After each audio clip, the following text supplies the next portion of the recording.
will not be happy with us. There we go. All right, continuing on. Oob to Joe's Maine, you've got aliens. Rich Hilke, good to see you. And the stunning and talented Melissa Nicole, there she is. And Magnus, what's happening? And who else do we have here? We're running out of time here. We only got like 5 seconds. The gorgeous Oracles and Beyond. Mickle in a Pickle Toes. Sonny, what's happening? Jeff, Steve Garvey, Ed Clater.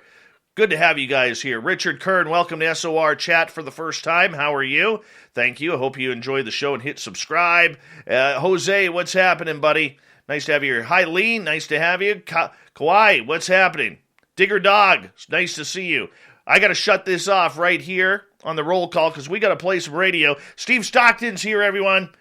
Get your horns up. Let's rock.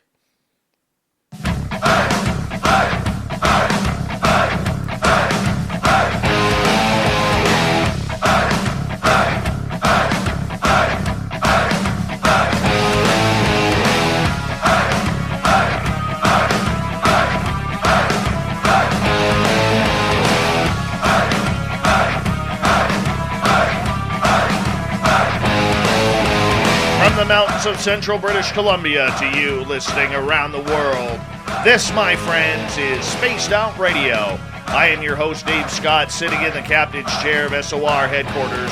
We welcome you to tonight's show on our terrestrial affiliates around North America, digitally on TalkStream Live, Revolution Radio, and KPNL. All of our archives are free. Go to youtube.com/Spaced Out Radio. Do old Davey the favor, hit that subscribe button. You can follow us on Twitter @Spaced Out Radio and on Instagram, Spaced Out Radio Show. Our website is spacedoutradio.com.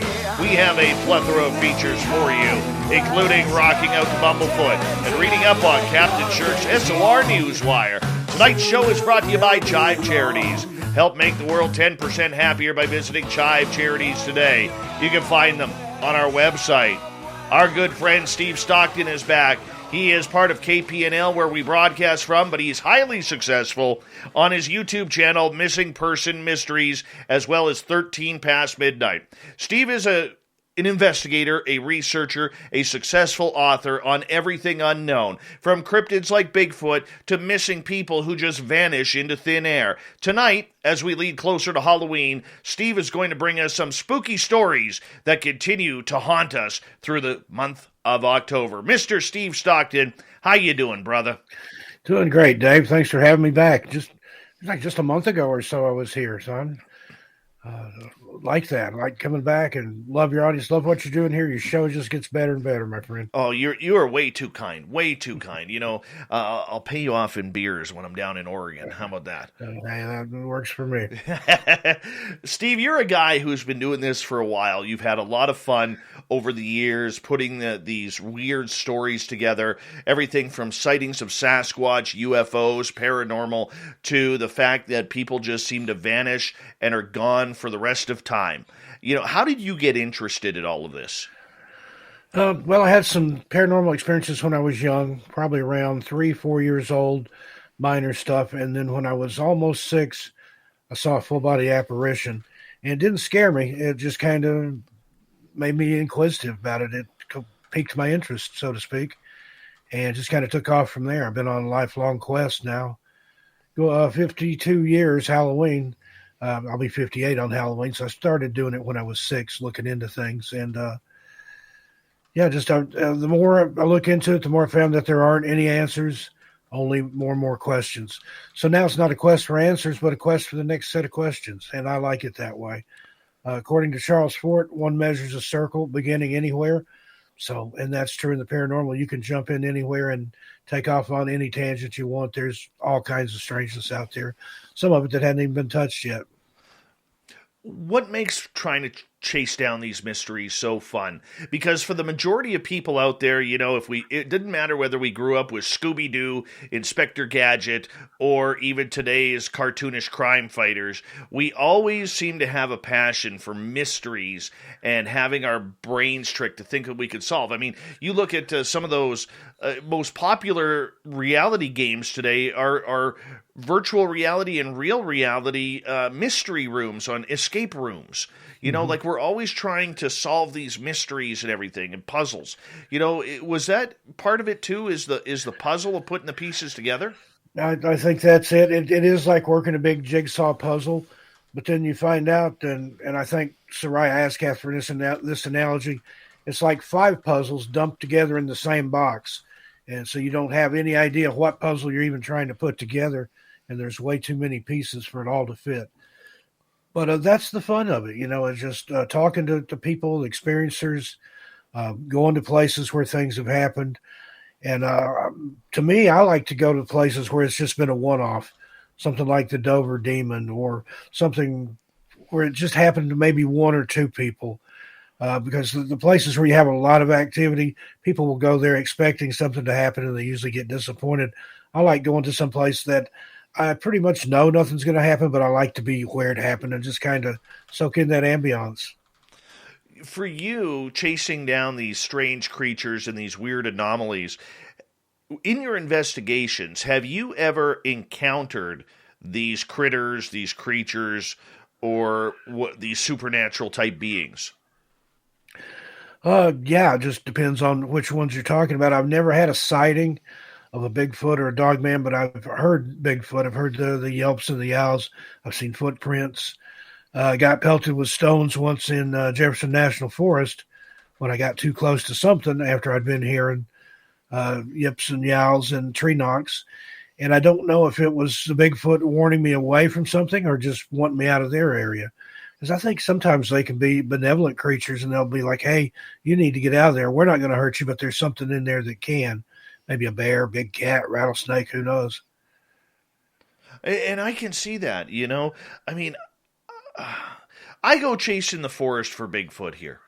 I'm petrified to think that there may be Dogman in our area, even though deep down I think I know, as well as the fabled little people running around causing a little havoc in the forest, potentially with some hunters and everything. And, I'd like to tell a story of, a couple years ago, my buddy Mike was out hunting in one of our local forests, and he went into this gravel pit area that kind of blends into the forest. And as he's traipsing around looking for footprints of both grouse and rabbits, he starts hearing my voice saying, Mike, come in here, help me, Mike, help me.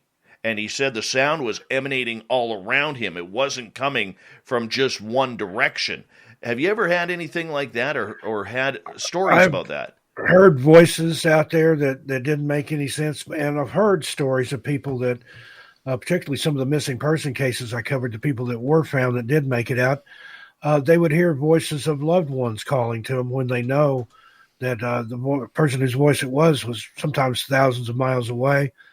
I've heard other stories, particularly down south in the Appalachians, about people hear somebody calling to them from a cave, not necessarily a voice that they recognize, but calling their name and trying to lure them into a cave. That'd be a big nope for me. If something is calling to me in a cave, it's real simple. Real simple. If it's in a cave, don't go. Yep. You don't go. Or if you see like a vortex or something open up, Steve, you don't go in that. Or stairways in the middle of the forest, you don't climb them. There's just certain rules you have. If I had my dog with me, I would like to step through a portal just to see what's on the other side. But I've always thought it'd probably be like the original Land of the Lost Saturday morning TV series. I'd probably be in some place and I'd have to fight dinosaurs and sleaze stacks or something. But I would love to know what's on the other side of those portals. What do you think is up with this whole stairway thing? And for people who don't recognize it, there's a bunch of people out there, and if you haven't heard the show before, there's a bunch of people who claim, and nobody ever knows who these people are. We just hear about these people who claim that they'll be walking through the forest, deep in the forest, miles away from civilization, and all of a sudden they'll see a metal or a stone-built stairway going up and ending. And apparently, this stairway, if you get to the top, something happens. You're not supposed to reach the top stair. Steve, tell us some stories about that. I've heard those stories, and there's two schools of thought on that. There's people that claim that that's just made up, that it was a creepypasta, but that people believe in. But then I've talked to people that have seen those. I knew a guy that was in the military, and his staff sergeant told his troop, if you ever come across stairs in the woods, don't climb them. So that kind of lends some credence to it.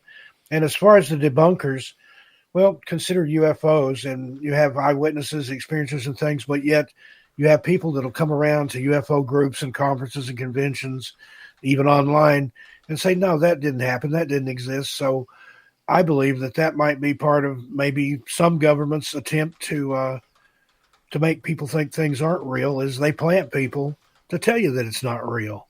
I know that's happened in the UFO community, particularly back in the late 50s and early 60s when the first community started first coming together. You had people that were just there to sow discord and cause problems. And to this day, that continues. The UFO community is one of the most toxic communities there is at sometimes. Not everybody involved in it, but there's a lot of infighting. You know what I'm talking about. There's if everybody could get along and have a common goal and focus on that, so much more information will be available, I think. That's funny you mentioned that, because that leads into my Dave 101 for tonight that I'll be doing is, does the UFO community really want disclosure? Because all of a sudden, if this really takes off the way people are hoping to, they got their fingers crossed, they're praying for it, that disclosure happens and we get aliens or whatever it may be, there's going to be a lot of people, Steve, out of work. Yeah. There's going to be a lot of conferences that die. There's going to be a lot of just a lot of everything that just goes away. And, this might be one of those situations, Steve, in the UFO community especially, where you better be careful what you wish for. Yeah, indeed. And it would put it, if we had all the answers, then it would put a lot of writers and a lot of speakers and that sort of thing, movie makers out of work. They'd have to go on and find something else to do. So, yeah, like you said, be careful what you wish for. I think some things are better left a mystery. It's more fun that way, more enjoyable. You have a lot of room to pontificate and speculate, and nobody really knows. So there are no hard and fast answers. And to me, that's part of the thrill. Just the thought that there might be. Oh, I fully agree with you that there might be, and for some of us that there are. We know the phenomena is happening. We know that the government knows way more about this. Outside of UFOs, there's also a big conspiracy that the government knows about Bigfoot. They know about Dogman. They know about the Montauk Monster and all of these critters and creatures that are roaming the lakes and the forest trails of North America and even the sky for some of them. How many of those creatures do you really think the government is following in their spooky desks? I think they keep track of it if they're not responsible for some of them, like Montauk and some of that was supposedly government interference there. The Glimmer Man or the Predator being that people see, I think that's some sort of government related. I don't know if it's our government, another government, some sort of shadow government type thing or alien technology. But I think they're aware of it and they keep tabs on it. I think we do have at the government level something like the X-Files, something group that goes out and looks into these cases and or at least keep tabs on. I mean, there's stories about one of the most recent ones I've heard is the whole reason that the U.S. National Parks Service was created was to keep an area that's separated off to keep people from living in there where these creatures have a home where they can go. And likewise, if the creatures are in there, then they're less likely to be feasting on humans. Like there's tales in the Smokies of some sort of either feral cannibal people or some type of Bigfoot that takes people and eats them. And that's in reference to the Dennis Martin case. There's a guy on YouTube called South Force 10 that claims his relatives were hired by the government to go in and hunt these creatures back in the 20s and 30s before the national parks came into existence. So who knows? I mean, I think it would really, really blow our minds if we knew just what was out there that's hidden and kept away from us to keep us safe or to keep the paradigm from shifting too much. I mean, I think also if there was full disclosure, found out about aliens and UFOs and things like that, how that would upset the religious community, because a lot of religions, it doesn't fit in with their worldview and their culture. So there you go. I mean, you could throw easily a third of the world into an uproar. Oh, very true. More than a third, to be honest. I think more like half. I think that would be the real number on that one. But out of all these creatures that are said to be roaming around North America, are there any that you just have a tough time struggling to wrap your hands around and say, this one, there's no way this could be real? Well, I try to keep an open mind because just some of the things I've seen are so unbelievable. But I heard recently over in Vancouver, Washington, just across the river here from where I live, a lady saw a praying mantis that was like 8-10 feet tall. She was outside smoking a cigarette. There was a street light on the opposite corner. Something was moving in the light. She looks over. There's a praying mantis in the edge of her yard that's tall enough that it's moving, blocking out the street light. That sounds hard to believe, but who knows? Also, on Roan Mountain in extreme northeast Tennessee, I've got a friend that swears up and down he can take me to a cave where there's spiders as big as house cats.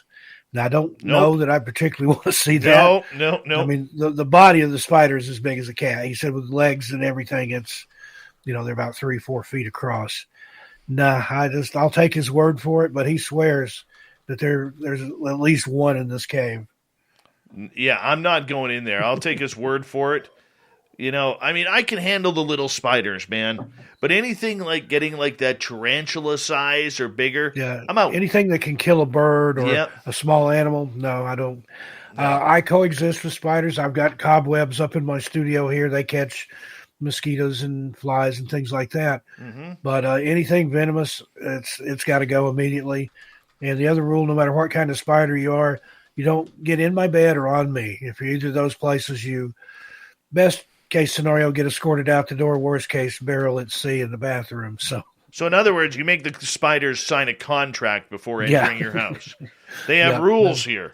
They have rules. To follow house rules if you want to stay. Do you have a favorite subject that you'd like to cover? Oh, gosh. I know you're a fan of all of it. Yeah, it's hard to pick a certain thing. I find at different times of the year I get into different things, but like lately, just because of Missing Persons and Mysteries channel, that's at the forefront. And there's so many strange disappearances out there. It's one of those, once you start delving into it, that's a deep, deep rabbit hole. And there's so many different explanations that could all be correct. I don't think it's just any one thing that's taking people. I think it's a number of things. I think there's serial killers and some human predation like that. I think a Bigfoot type creature may be responsible, or Dogman, some sort of cryptid like that. I think there are portals. You had Gemma Jade on the other night. I love her faith theory about people going missing because of that happenings in that realm. And if you kind of look into it and go as deep as she does, Bigfoot, UFOs, all that kind of falls under the framework of the Fae.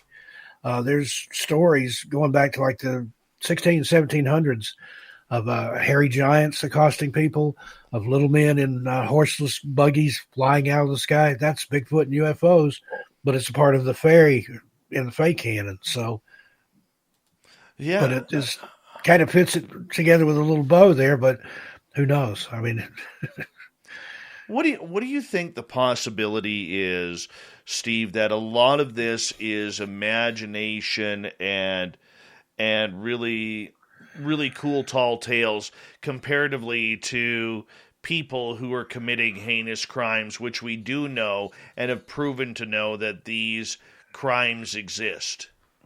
Yeah, well, that's one thing to factor in. And even with just plain paranormal stories, there are stories that can and have been debunked. I've got one in my first book called The Light in the Coffin. It's happened back in like the 1920s. The guy was what they called courting back then. He had gone to church with his girlfriend and then went over to her house to sit on the porch afterwards. Well, it gets late. He has to leave, and he thinks, well, I've got to be up early. Farm chores start before daylight.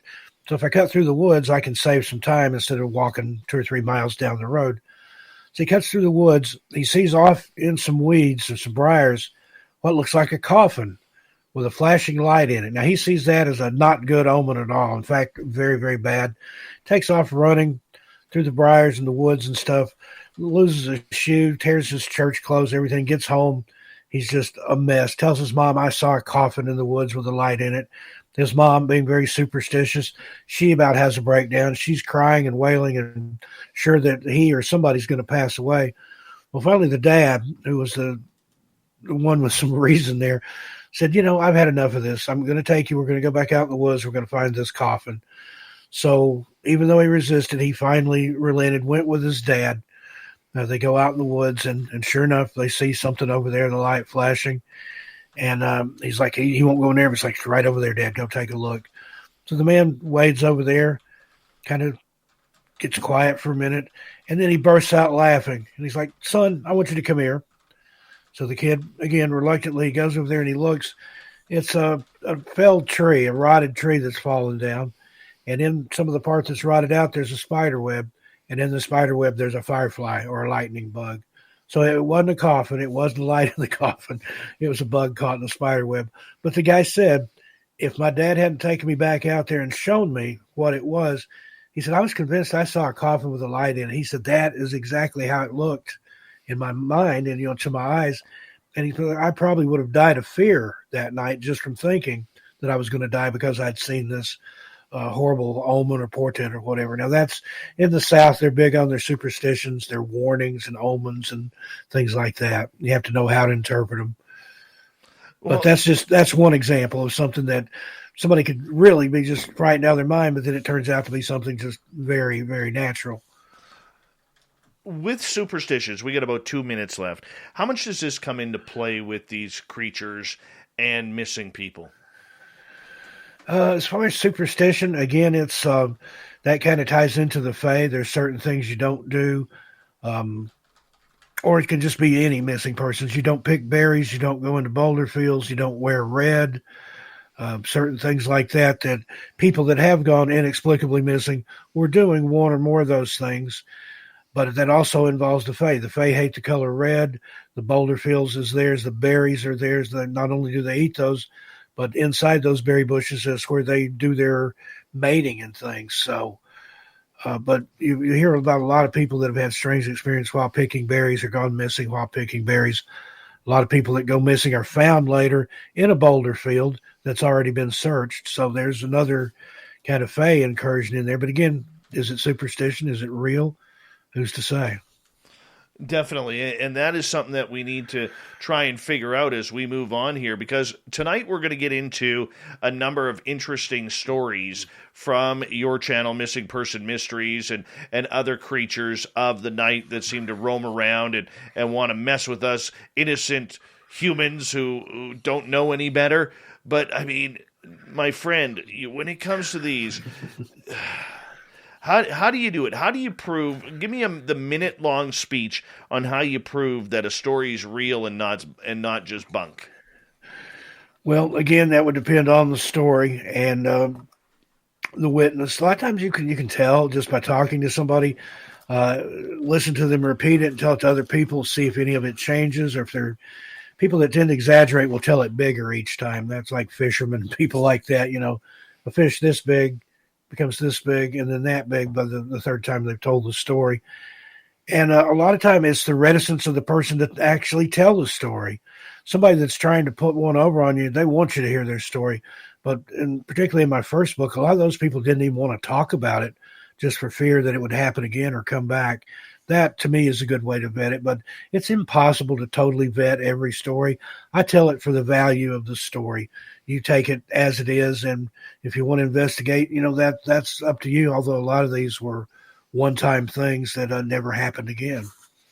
Steve, I'm going to get you to hold on right there. We're going to go to break here at the bottom of the hour. Steve Stockton, Missing Persons Mysteries. If you haven't signed up for his YouTube channel, get there. incredible stories of missing people and the strange cases that go around them. And if you want to hear some great ghost stories, he's got another channel, 13 Past Midnight. Hit subscribe on both. Steve Stockton here. Creepy stories of creatures of the night coming up next on the mighty SOR. Stay tuned.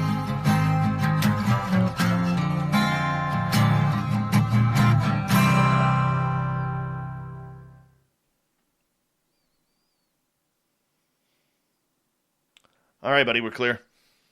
That's good stuff. All right, had my mic muted just in case there. Yeah, good start. I got to figure out why you're coming in really hot on my end. I need to back off a little bit. I can turn my gain down some. Yeah, turn your gain down a little bit because I got you even on here. And by the way, SOR crowd, if you could all do me a favor and give a few claps to Ben from UFO Garage.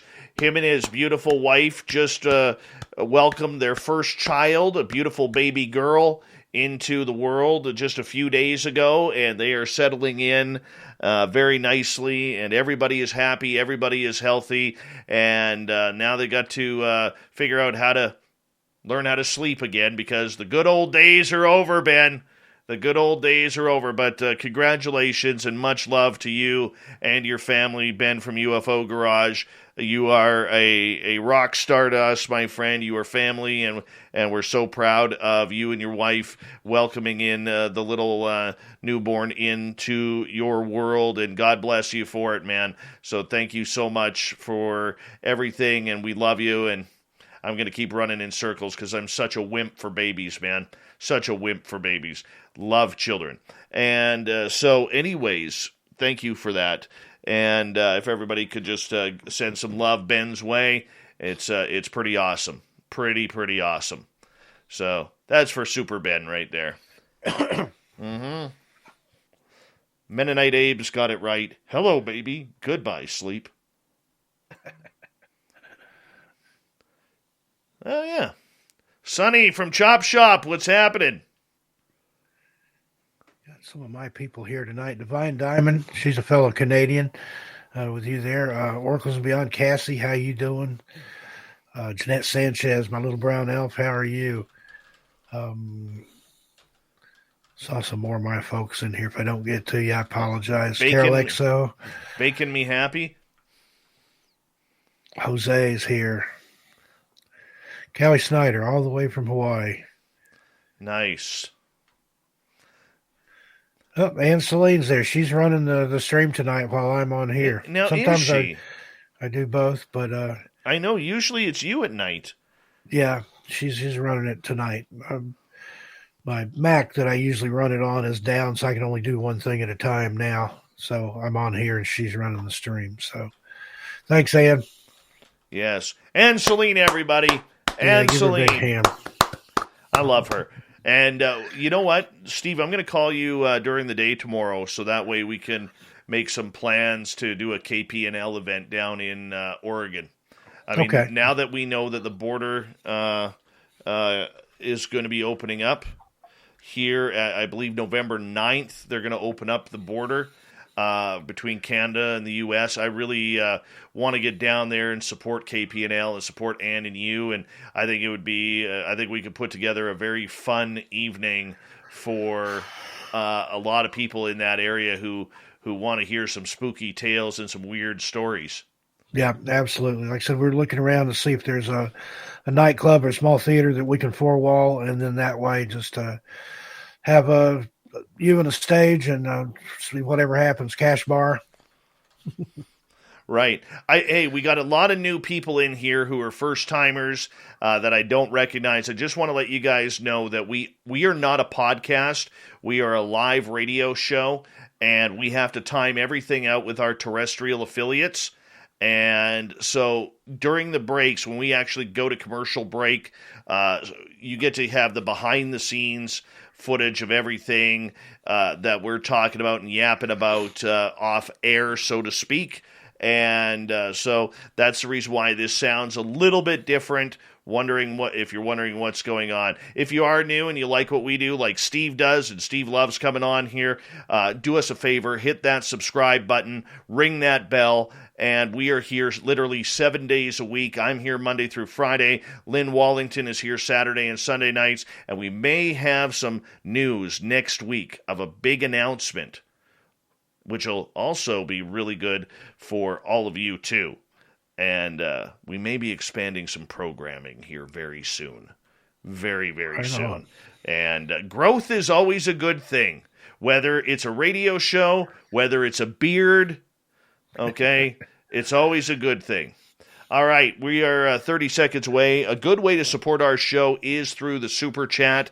I want to say a big thank you so far to Mark, to the Dutch Princess Sally, Smithy, and Simon in Australia for the amazing Super Chats. It's a great way to support what we do on this nightly basis. All right, hi, beautiful Lynn Soes. How you doing? Good to see you. And Blue Book, nice to have you back. Here we go, everyone.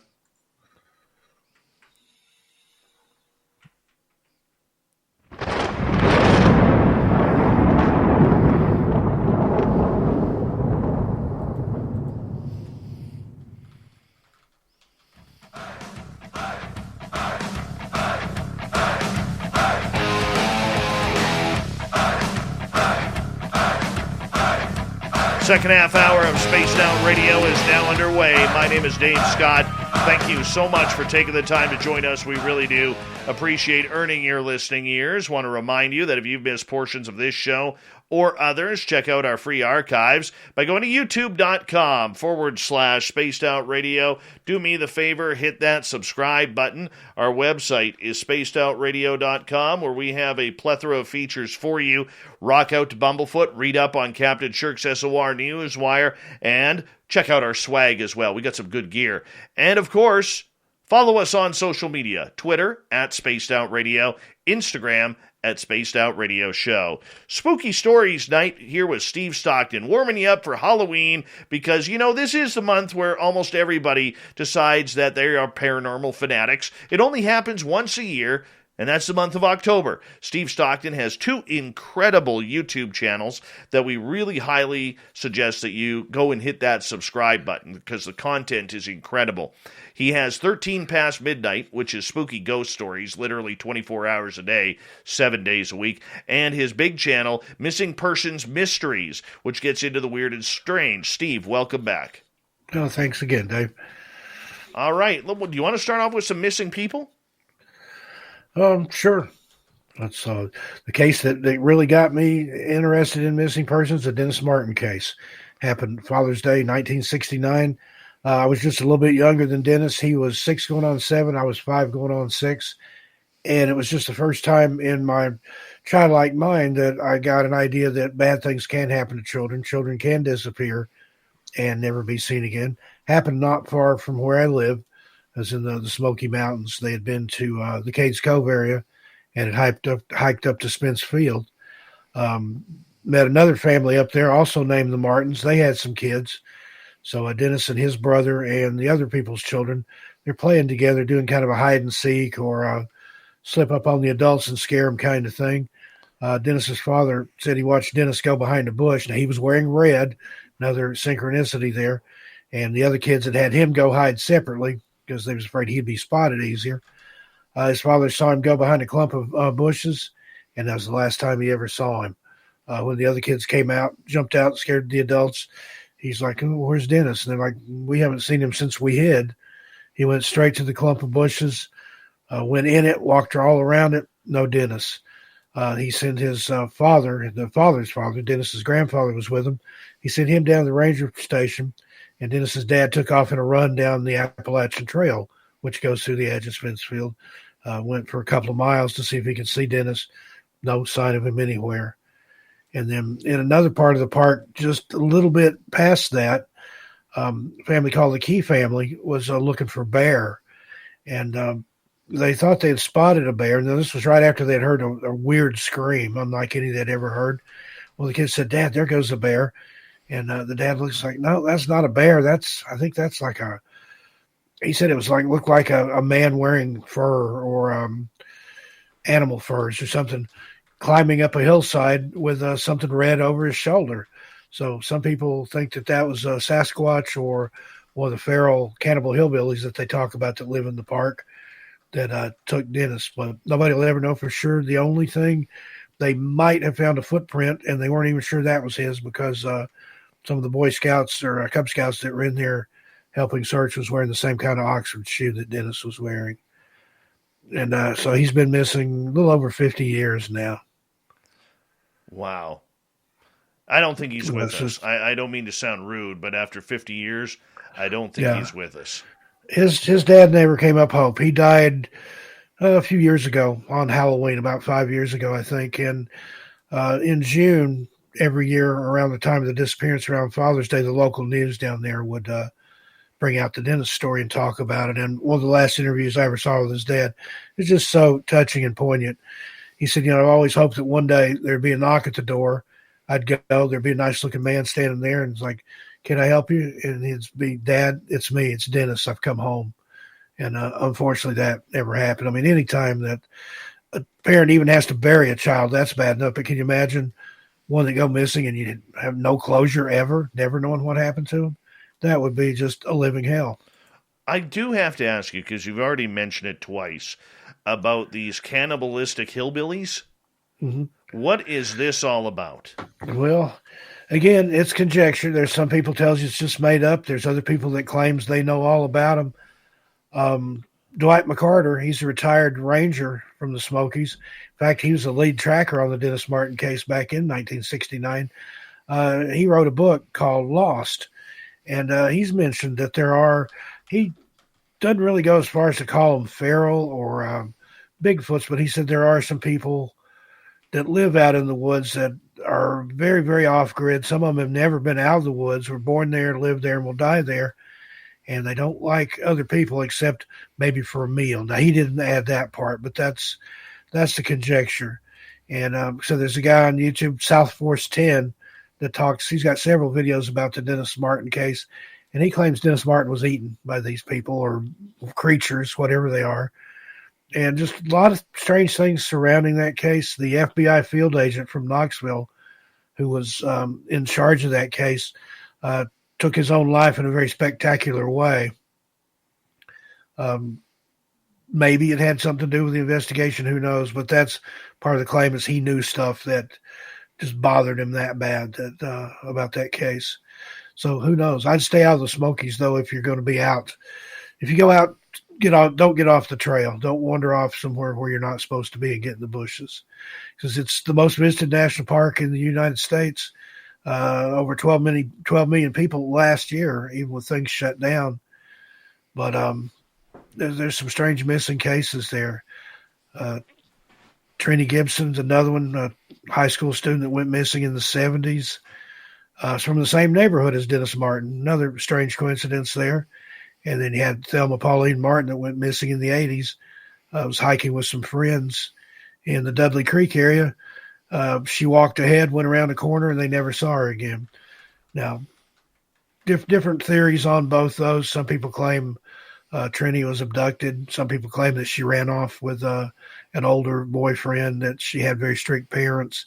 I actually talked to her sister before she passed away, and she said, part of me wants to believe that Trini did escape with a older boy, and they're somewhere in Southern California, with a new name and living a good life. She said, but deep in my hardest of hearts, I don't think Trini ever left the mountains alive. So it destroyed that whole family. The parents got divorced. The sister that I knew, she was best friends with my niece.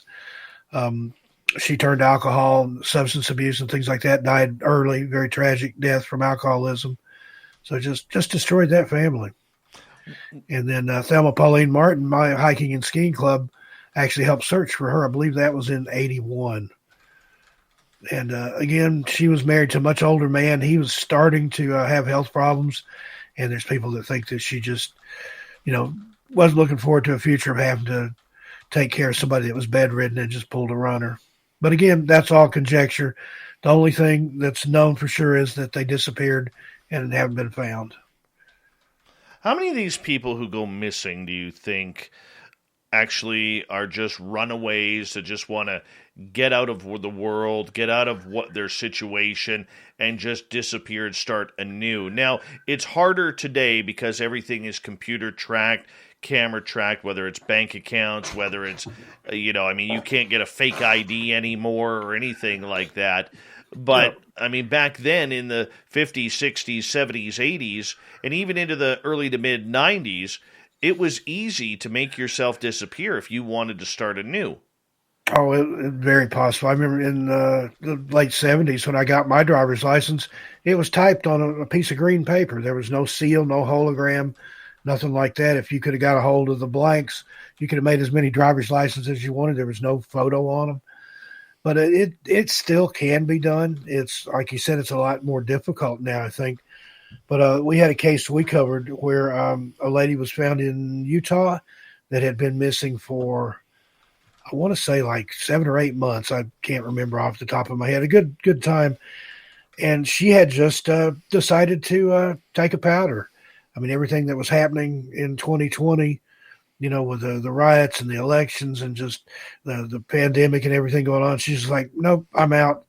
And went out and lived in a tent in the woods and foraged for food and bummed stuff off other campers and things. And when they found her, they're just like, well, there's no law against, disappearing or going out and not being a part of society. So they, as far as I know, she went back. But the only thing I can see the problem with that is there's a lot of man hours spent searching for her. That she should have tipped somebody off that, hey, I'm not missing. I'm just going to be even the police invisible. You know what? And here's the advice. Anybody who wants to do that, just tip off the police and say, look, I'm changing my life. I'm going in a different direction. I don't want my family or my friends to know. No, I'm not suicidal. I've turned in my resignation at work. Just let them know. Yeah. It's that simple. I had a case last week, a family from Kingman, Arizona, a mom and her son, and then the woman's new husband. They were supposed to go camping around the Catherine's Landing area out at near, I can't remember the lake there in Arizona. It's at Bullhead City. And after about 2 weeks or so, the family's like, hey, they never came back home. And spent a lot of time searching for them. There was, bolos and all this stuff, be on the lookouts released. And then about a week later, the police released a statement saying that the family had been found alive and well in New Mexico and were where they wanted to be. And there was no problem. So again, they were running apparently from their own extended family. And I think that happens. But to me, the biggest hint was they were last seen driving away with a king-size mattress strapped to the roof of their Toyota. So that didn't sound like they were going camping to me. No, they were on the move. That is for sure. When you look at the mountains and some of these stories, the ones that really tug at our hearts are children, like the Dennis Martin case. But on your channel, Missing Persons Mysteries on YouTube, you have an entire section of children who almost vanished and their stories. What's this about? Yeah, those are some of the most fascinating tales to me, where they were gone maybe for a short time, maybe for a little bit longer, and then they just suddenly appear. A lot of times they either won't say or can't say because they're so young where they were or what happened to them. And usually they're found in places that have already been searched thoroughly more than once. And it's just like whatever took them or almost took them brought them back. Had a little guy recently, I don't think we've covered this one yet, a little boy that was found, I think he was 3 years old, found 5 miles away naked. And then nobody knows how he got there. He doesn't know how he got there. He wasn't hurt. He wasn't cut up or scratched up or anything. I mean, for a 3-year-old kid to wander 5 miles through the woods, through the forest, that's unheard of. Makes you wonder if something or somebody abducted him and then changed their mind and let him go, or if he just wandered off and liked to strip off. I mean, kids do weird things sometimes. But there's been cases like that of even smaller children, like 2 years old. One little girl had gone up a mountain, down the other side and back up the other side of the next mountain. 2 years old. They can't traverse that kind of terrain. And she was barefoot, but again, there she was. Did somebody pick her up, take her there, and leave her? Who knows? And there have been some other stories where, robot grandma, they're talking about that one. That happened in Mount Shasta, where a little boy went missing and encountered what he thought was his grandmother. And then it turned out that it was a robot that looked like his grandmother, according to him. And she took him to a cave where there was people like in suspended animation. There was old weapons and purses and camping gear and stuff in there with cobwebs on it.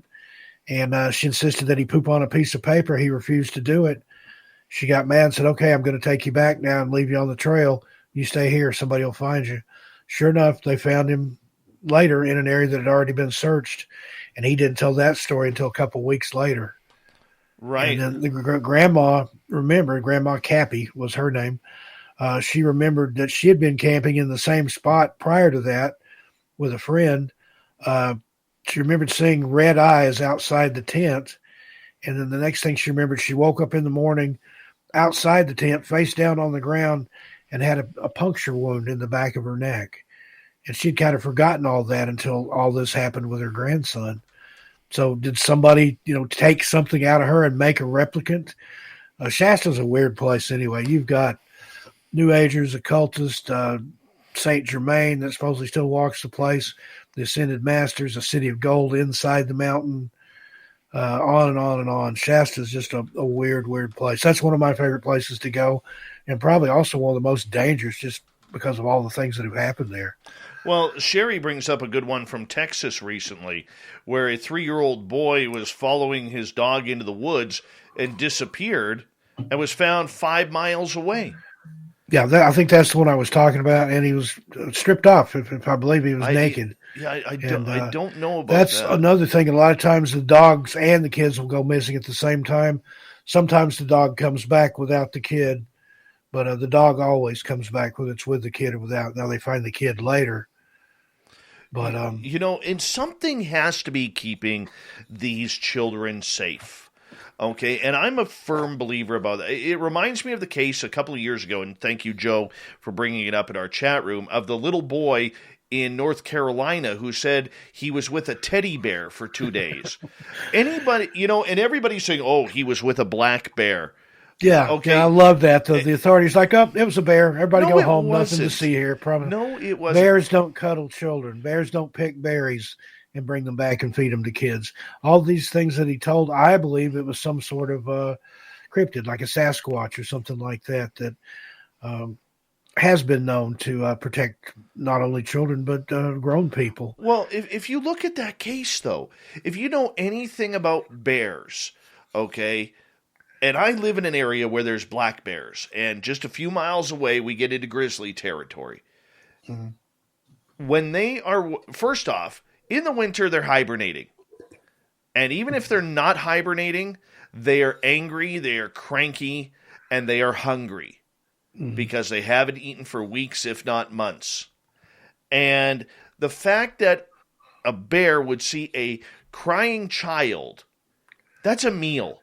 That's a free. Yeah. That's a free meal. That's a burrito. And then to find the child in a briar patch with no bruises, no freezing, no scratches. I mean, sure, there was a couple of rips on his jacket from the briar patch, an area that had been searched twice or 3 times previous, and then all of a sudden he's in there? Come on. Come on. That happens more frequently than you believe. Another little boy told a story that a big doggy took care of him and brought him berries and things. Dogs can't pick berries, okay? None that I've ever seen. Maybe a dog man. But, yeah, you hear that. And that's some of the stranger ones, I think, is where there is a story that they tell. It sounds fantastical, but, that's all you have. And believe it or don't. And a lot of the stories are very Disney-esque because that's the only way the child could explain it. Yeah, that's their realm. That's what they know. And in the case of Robot Grandma, she even called his father and said, "What kind of stuff are you letting him watch?" He's talking about robots and people frozen in caves, like in suspended animation, and weapons and things. And the dad's like, "Yeah, he told us that story like a few days ago. We have no idea where he got that at." So obviously, it was beyond, something beyond the kid's comprehension. It wasn't something he'd seen on television or something like that. So it makes you wonder. And I think a lot of times that's why things tend to happen to people, either very small children or people on the autism spectrum, especially ones that are nonverbal. They tend to go missing often. And again, they come back, they either won't or can't tell you where they were or what happened to them. So it's almost like whatever it is, or who or whatever that's taking people, it cherry picks people. And the people that can't tell, people that can't relate. And there are people that have had experiences that aren't on either of those ends, but they have no memory of what happened. Do you think that the creatures that take these people have the ability to wipe their minds? Like we always hear of aliens wiping people's minds or covering up the experiences. Do you think Sasquatch or Dogman have that ability too? Or is the event so traumatic for these kids or these adults that they just don't want to remember or can't remember? I can kind of see that going both ways, but you hear about like Whitley Strieber, when he talks about his encounters, he saw owls. It was only under hypnotic regression that they were alien grays, and that either they had put the owls in his mind, or just because his mind was so traumatized, didn't understand what it was, that it put the owls in there. And I wondered about that years and years ago, back in the late 90s. I had a black-eyed kids encounter, and I've often wondered if that was really, did I see what I thought I saw? Was it really two little girls in a parking lot behaving that way, or was it some sort of alien? Was it some sort of demonic activity? I don't know, but that's, that was as good of explanation as anything. Very interesting. I think you told the Black Eyed Kids story last time you were on. Yeah, I think I did tell it the last time I was here. You know what? We've got 2 minutes to break. Give us the condensed version of that story for our listeners. Oh, I was night moonlighting, rather, is the word I was looking for, at a place close to where I worked. I was installing a computer network for them, going from dumb terminals to actual computer at everybody's chair. And it was taking me a couple of weeks to do it. I was almost finished up. I would work after hours, after my job was done, and after those people at that place had gone home. I was coming out there about 2 o'clock in the morning, and as I come out, I noticed and this is an industrial area, there's two little girls sitting on the far end of the parking lot. And I'm trying to get all my gear in the car. I was driving a Mazda Miata at the time, so trying to put everything in the trunk was like playing Tetris. And two little girls stood up, and they kept getting closer. I didn't actually see them move, but every time I looked over, they had walked closer to me. And the bigger of the two, I'm assuming older, I would say the oldest was probably 12, 13. The youngest was probably 10. The taller of the two was talking not to me, but about me, saying things like, he'll give us a ride. He won't leave us out here. He won't leave us standing. He'll let us in. It's dark. We're lost. He won't leave us out here. He'll give us a ride, just over and over and over like a litany. And I got really spooked. Number one, even if it were just two little girls, I'm not going to put two kids in a car seat that's just meant for one person, and especially not two small children at 2 o'clock in the morning. But eventually, by the time I got everything in my car and got in my car, they were right up to the door. Still hadn't acknowledged me. It was just the taller one talking to the smaller one, but they were both looking at me. And when they walked under the streetlight to get up to where I was, I saw that they either didn't have any eyes or their eyes were black. I mean, it was just pitch black in there where their eyes should have been. And that was the most intense, strangest, most irrational fear that I've ever felt. I've encountered some things in the woods that I actually ran from, but this scared me more than that. Two little girls in a parking lot. I mean, it was just, but it was what was coming off them, some like almost an evil, a demonic energy or something. It wasn't right, whatever it was. And I took off, jumped the curb, went down through the lawn of the place. And instead of going to my girlfriend's house, which was just a couple miles away, so I could be on time for my other job, I turned the other direction and drove like a 90 and 100 miles an hour all the way to my parents' house in Oak Ridge, which is about 17, 20 miles away, something like that. Went to their house, parked behind their house in the yard under a tree, and sat looking out the window and the kitchen door until daybreak, and then called into my other job and told them I was out that day. Again, don't know what. And that's a perfect place to end it, my friend. A perfect place to end it. We really appreciate it. Steve Stockton is here, Missing Persons Mysteries, his YouTube channel, as well as 13 Past Midnight. We're talking spooky stories all night long. Let's get into some weird, strange creatures when we get back with Steve Stockton on Spaced Out Radio. Stay tuned.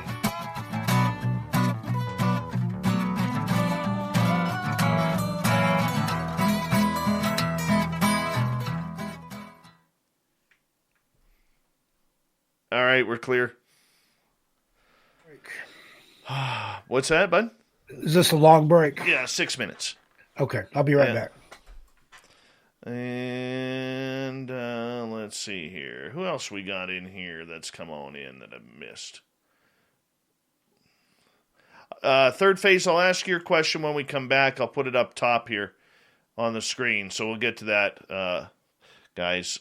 Much love for you guys, man. Hope you're doing well. The lovely and talented Lynn Soes. There she is. And who else is joining us? Ian Burwell. Nice to see you. And who else we got?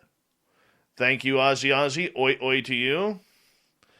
The lovely and talented Kira. Appreciate it. Terry Brown. Good to see you. Jurassic Joey. Yeah, Steve Stockton has that awesome voice that, you know, you would expect him to be in a rocking chair, kind of rocking back and forth on a like a ranch type house with a giant wraparound patio or wraparound porch, and just sitting there with a beer in one hand and a corn pipe in the other, and literally just telling stories. Oh God, I could listen to him all night long, and I know you guys can too. Shows like this, I am a big fan of shows like this, like Swamp Dweller and Steve, two of my favorites. Lovely Laura Tarnowski, how are you? Crime Web, welcome to our channel. So just so you guys know, Behoff, if you're new to this channel, I just want to let you guys know that we are not a podcast. We are a live radio show. So that means that we do have to take commercial breaks to time out with our radio stations. So you kind of get the back end look of everything. And so if you're wondering what the hell is going on, where's the show, it's because we are on break right now. So I appreciate your patience and understanding on the way we do things, since it is a little bit different, but we appreciate you. Jazz Ramblings, aren't you supposed to be in bed? Bee Gees, what's happening, man? Good to see you. The lovely and talented Tessa. And Owner, how you doing, buddy? Good to see you. Super Duke from World Bigfoot Radio, another high-class quality YouTube channel you should sign up for. Duke is the grandfather of Bigfootology. Yes. Ross Lambda, good to see you.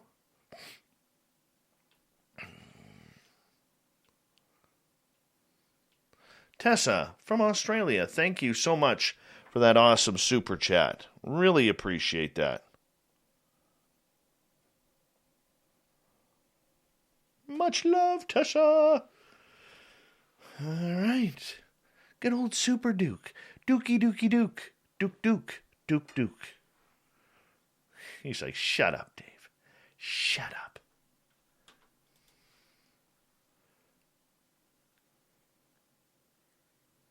All right.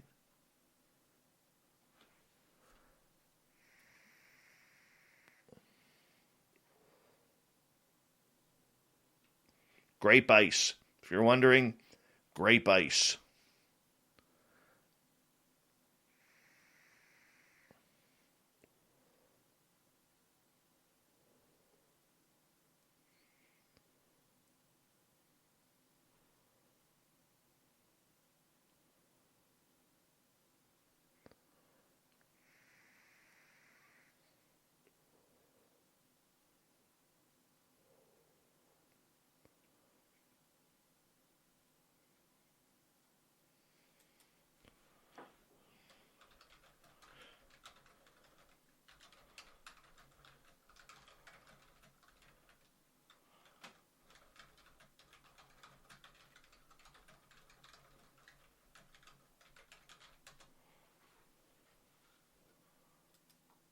All right.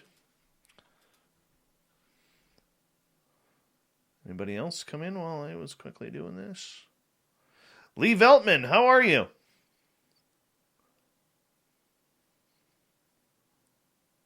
Yeah, where is Chad Smith? And Bigfoot Michigan Rob, I know he's been busy lately.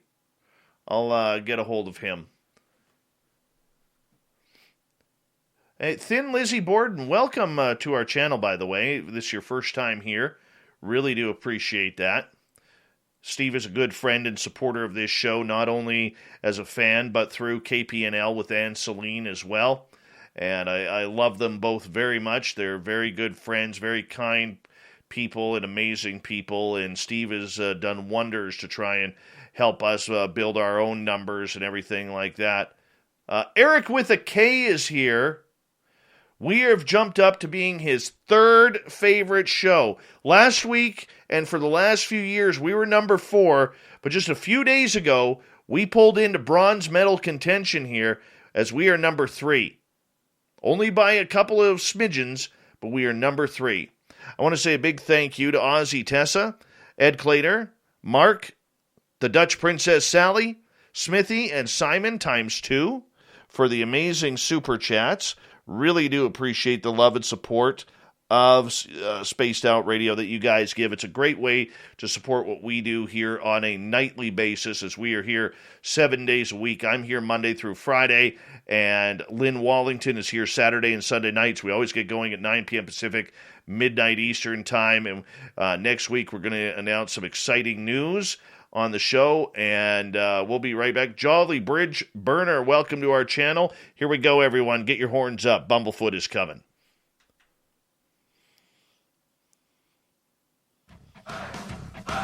You're listening to Spaced Out Radio with Dave Scott.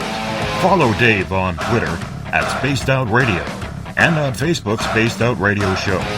Here we go with hour number 2 of Spaced Out Radio tonight. My name is Dave Scott. Thank you so much for taking the time to join us. We really do appreciate earning your listening ears. Wherever you are in this beautiful planet we call Earth, want to say hello to everyone listening in on our terrestrial affiliates around North America, digitally on TalkStream Live, Revolution Radio, and KPNL. All of our archives are free. Go to youtube.com/Spaced Out Radio. Do old Davey the favor, hit that subscribe button. The Desert Clam has set the password for tonight in the SOR Space Travelers Club, Kintophobia. Kintophobia is your password. Use it wisely, space travelers, as the Clam sets a password each and every night right here on Spaced Out Radio. Our website is spacedoutradio.com. We have a plethora of features for you, including rocking out to Bumblefoot, reading up on Shirky Poo's Newswire, and we got a great section for our swag. So check that out. Follow us on Twitter at Spaced Out Radio and on Instagram, Spaced Out Radio Show. We continue on tonight with spooky stories by the man himself, Steve Stockton. Born, raised, beautifully growing out of Oregon in the United States. Doesn't wear a wrestling mask, but that's okay. Doesn't need to. Great hair and beard combination. Got a couple of great YouTube channels.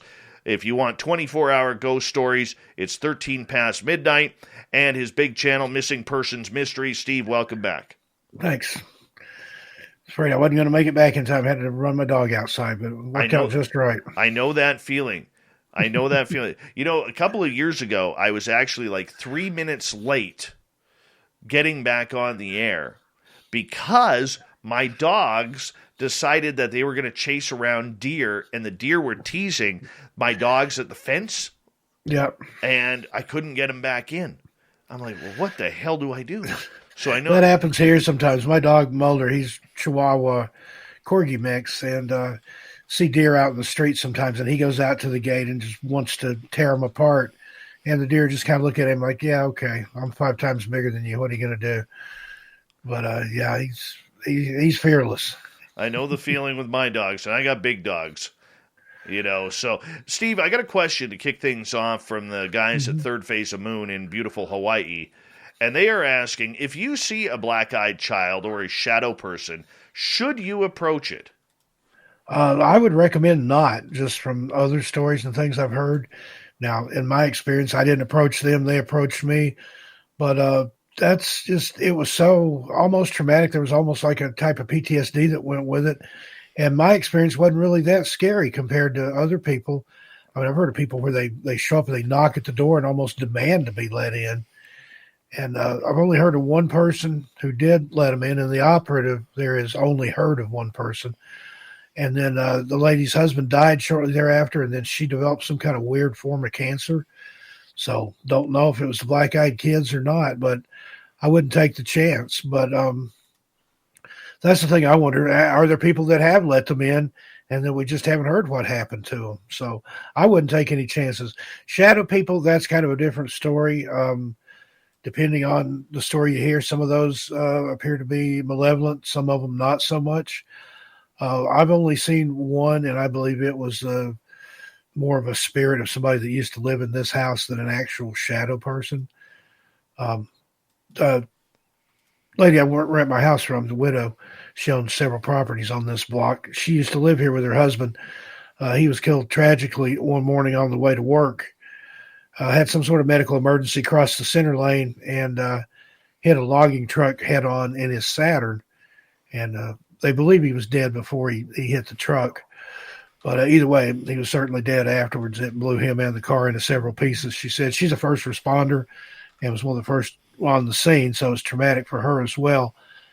But one night I was going into the kitchen, I hadn't turned the lights on yet, and I saw the shadow of a person. It came out of my laundry room, walked through the dining room, through the kitchen, and went out the wall behind the stove, which would lead into the garage, is what's on the other side. Mulder saw it. He didn't bark or anything, but he was wagging his tail like, hello, I want to be your friend. But it was obviously, it was shaped like a person. It was walking like a person. It was just the shadow. I could see through it. Now, that's pretty atypical, I think, for a shadow person. A lot of people see them like that menace them, that stand over their bed or that peek around the corner at them, things like that. This one was just passing through. And it wouldn't surprise me if it's not the guy that used to live here. In fact, she told me that after he passed away and she still lived here, that a lot of times the TV, the stereo, things like that would go kind of nuts. And she said that was his thing. He was in charge of the audio video. And she would have things happen like the TV would come on in the middle of the night on a different channel than the one she was watching, or the stereo would come on not tuned to a station just as loud as it could, and things like that. So according to St. John the Revelator, the dead don't come back, but sometimes they stay. So for whatever reason, I believe Dennis was the guy's name. I think he still visits sometimes. Well, hey, if you like a place, why not just go there? Yeah. And that's the thing. A lot of these places that people think of as haunted, like a graveyard and things like that, their body or what's the remains of them is there, but I wouldn't go back there. If I was going to haunt someplace, I would go back someplace I was happy. I would think either that or someplace I was the most miserable, so I could scare a lot of people, like some of the places I used to work. I'd love to go haunt those places.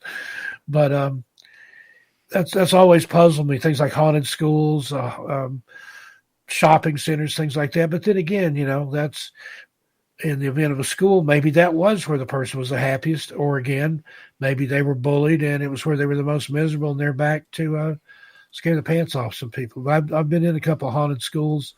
I've got a story on 13 Past Midnight, and it's in my third book, My Strange World, which is my personal experiences. It's in there about the school that I went to and how a friend and I went there, and this has been a long time ago, but I'm not recommending anybody else do that. But we went back and snuck in the middle of the night, found a window that was unlocked, and went in the school.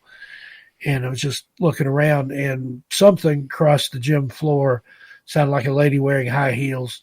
There was enough light coming in from the windows set up high that we could see inside the gym, and it got closer and closer and closer, and we took off. But there was a story that we'd heard prior to that, and depending on which story you heard, there was a teacher that either died at the school after classes were over, or got killed in a car wreck on her way home, or simply just retired and then died. But that was the story. Other people had seen and heard things there, and that was supposedly who that ghost was a teacher that had been there.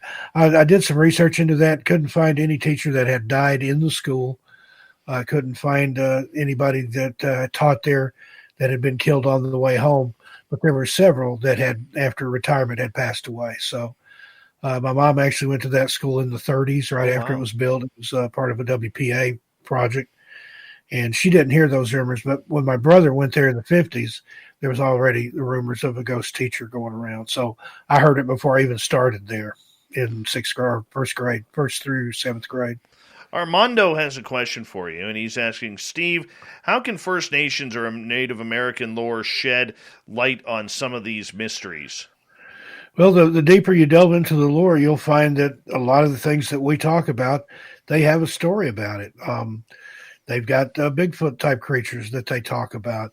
They've got little people like the Fae that they one time were at war with and apparently have some sort of truce with them now. They had stories of strange lights. They had stories of evil entities and things. The Cherokee elders, there's some, and I'm Cherokee on my dad's side. His grandmother was full. So my grandmother half.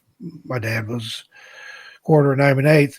But the elders will admonish you about talking about some of those entities because you can bring stuff to you, according to them, almost like a tulpa, that by talking about it or even thinking about it, you feed into that energy or you give it energy. And I'm talking about things like Wendigo or certain types of skinwalkers, the legend of Spearfinger that's famous there in the Smokies, which is sort of, I think, sort of a Cherokee vampire tale. It's an elderly lady that's able to shapeshift. As elderly lady is how she usually appears. But for her index finger on her right hand, she has a piece of obsidian that's sharpened to a point, and she uses that to extract the liver of children, which she eats. And that's one of the ways you recognize her teeth and around her mouth are bloody. So it's kind of a vampire thing. May just be a cautionary tale, but in the Native American tradition, like you see in the cowboy movies and stuff where they would show their palms to each other, that's one of the ways you could tell if it was Spearfinger, because she could take on the personage of anyone. It could be one of your friends, your family members. So anybody that had been away from the village or out of the teepee after dark for too long, that was, you asked to see their hand. Spearfinger's heart was in the palm of her hand. And if it was indeed whoever you encountered was Spearfinger in disguise, she would refuse to show you the palm of her hand and would take off. So it's interesting how, a lot of their practices and lore and things just came from stories like that. No kidding. Hey, Steve, a question in regards to, legends and lore, and how do we tell an old wives' tale or a legend from what is reality? How do we find that truth so the lines don't get mixed? Yeah, that's the $1 million trick right there. If you look into a lot of that, I think it was cautionary tales from a time when kids didn't have anything to keep them occupied, didn't have the internet or TV or some places even radio and things like that. But I noticed that a good way to keep kids quiet is to tell them something really scary. And, you lower your voice and if you go to historic Jonesboro, Tennessee, it's the home of the International Storytelling Center. And they have the International Storytellers Conference there once a year. You go listen to those professional storytellers, they draw you in. It's almost like in a film, you're watching a scary movie, they've got the sound, it gets really quiet, you're leaning in to watch, and then all of a sudden the violins flare up and you jump. Storytelling is kind of the same way. You bring them in and then drop something on them. But, excuse me, as far as that, I think a lot of that, there is a nugget of truth in there somewhere, like, say, Crybaby Bridge. You can go to just about any community, any little place in the South. There's a Crybaby Bridge. There's also a woman in white that walks the back roads and things. I think that happened somewhere, and the story gets passed along from community to community and holler to holler and all these different little mountain villages, but it gets told a little differently. And maybe the person you're telling it to doesn't know where Hall's Crossroads is. So they say, okay, well, I'll tell it, but I don't know where that is, so I'm going to make it about Maynardville. So that way it gets changed up, but it's the same story. And I've kind of verified that to a degree. My mom and dad were roughly the same age. My dad was born in 1921. He'd be 100 years old this year if he were still alive. He grew up in Middle Tennessee over on the Cumberland Plateau, about 2-3 hours away from where my mom grew up in the Smokies in the Cades Cove area. But yet they heard some of the same stories around the same time when they were kids, but local to them. Like there was a Crybaby Bridge in Jamestown, and then there was one in Cosby, 3 hours to the east. Again, same story, just a different location.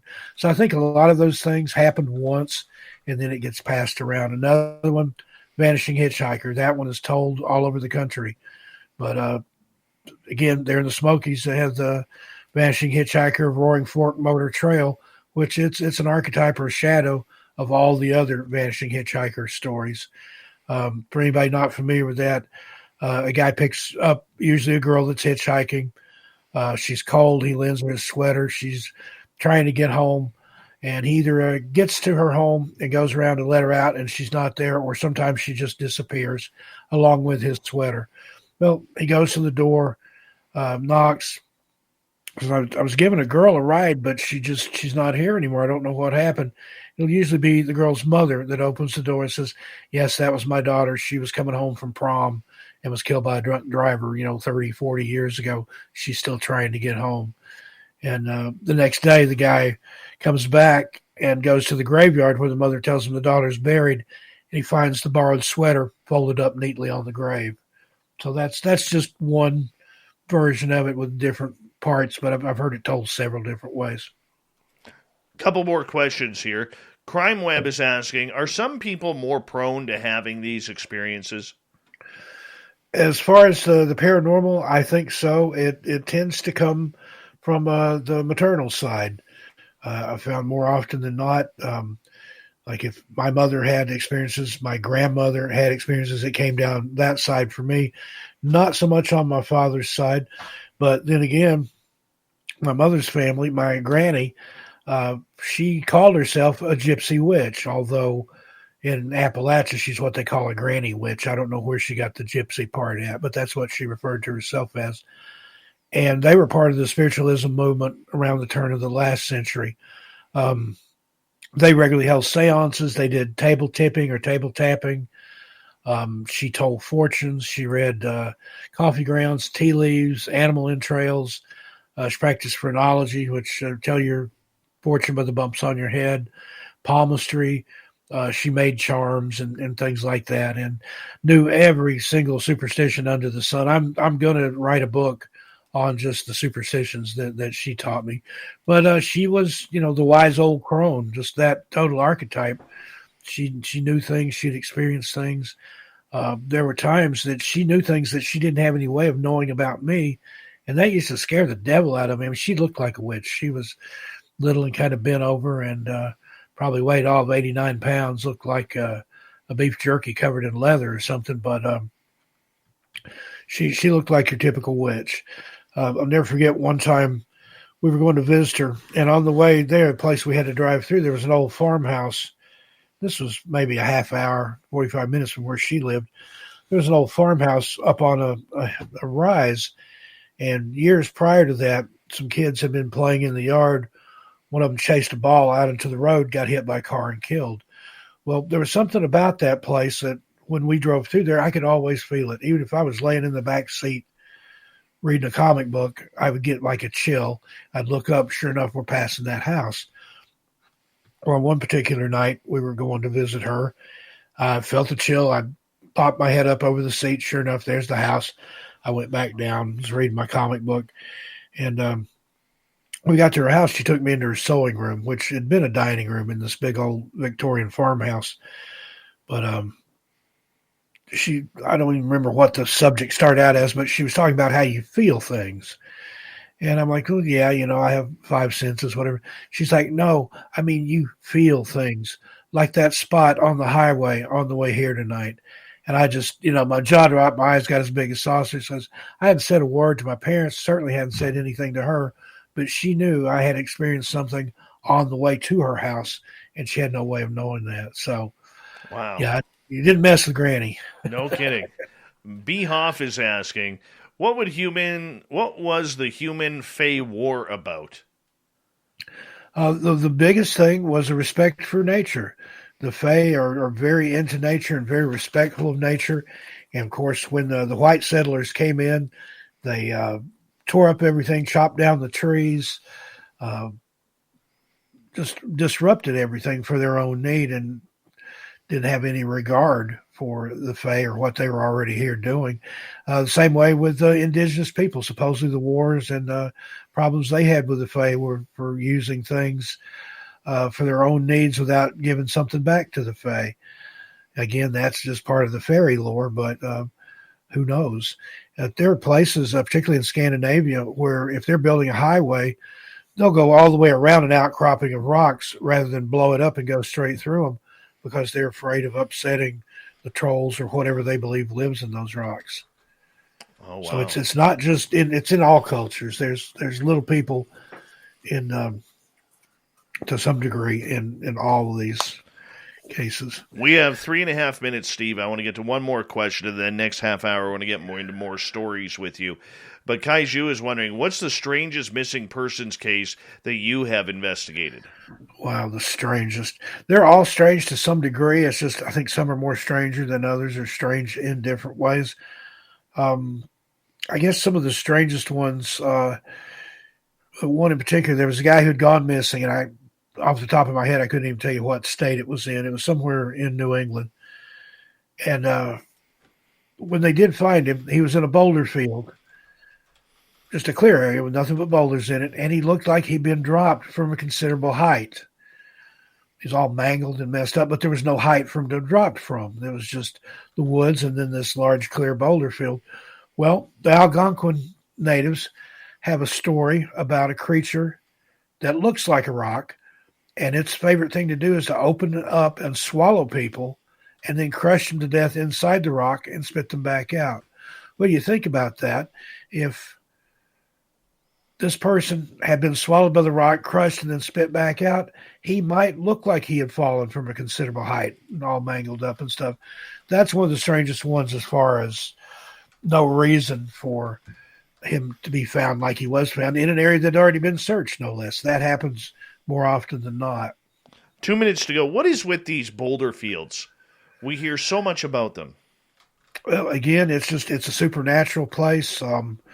There's things in the rocks. I mean, if you believe in the stone tape theory and things like that, certain types of granite or anything with a lot of quartz in it, it can hold on to things and maybe even play things back. The way the stone tape theory works, that's the explanation for some ghost appearances, presumably. Works like, say, a tape recorder. All a videotape or an audio tape is, it's a piece of mylar plastic with ferrous oxide particles adhered to it. You run it over the record heads, and it records. You run it over the play heads, it plays it back. And there are people that claim with the stone tape theory that certain types of stone, under the right conditions, can absorb things that happen and then play that back through some sort of energy that we don't understand. And I'm pretty much a subscriber to that, because if you think about quartz and its properties, you can put it in a watch, and a quartz watch, a watch with quartz movement will keep perfect time. There's energy in there. Same with a quartz radio. I remember when I was in Boy Scouts, we made a radio out of some copper wire, an oatmeal box, a razor blade, and a quartz crystal. And that crystal was able to pick up those radio waves and through the other apparatus there, play it back in a way that we could hear. So quartz has some properties that we don't understand. Another thing I've read, or that I don't understand, maybe some people do, another thing I've read is a lot of the ghost trains, the spook lights that they see along railroad tracks, they think it might have to do with the composition of the track bed. That before they put the rails and the cross ties and stuff down there, there's certain types of rock that they spread in there in different layers, then dirt, and more rock, cinders, whatever, then cross ties and rails on top of that. Because a lot of times these sightings are places where the rails are already gone, cross ties have long rotted away, but that rail bed is still there. So maybe those rocks capture that and can play back the light of a steam locomotive and the sound. Who knows? It's fascinating to think about. Absolutely, my friend. And Steve Stockton, our guest tonight on Spaced Out Radio. We have him for another hour here on the big show, telling stories, answering your questions all night long. Make sure you hit subscribe on his YouTube channels, Missing Persons Mysteries and 13 Past Midnight. We'll continue with more spooky stories with Steve right after this on Spaced Out Radio.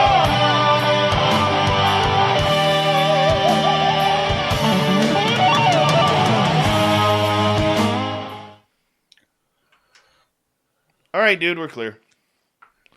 All right. Good deal. A lot of fun here, getting some good questions. Oh, yeah. Oh, yeah. You've always got a good audience here, though.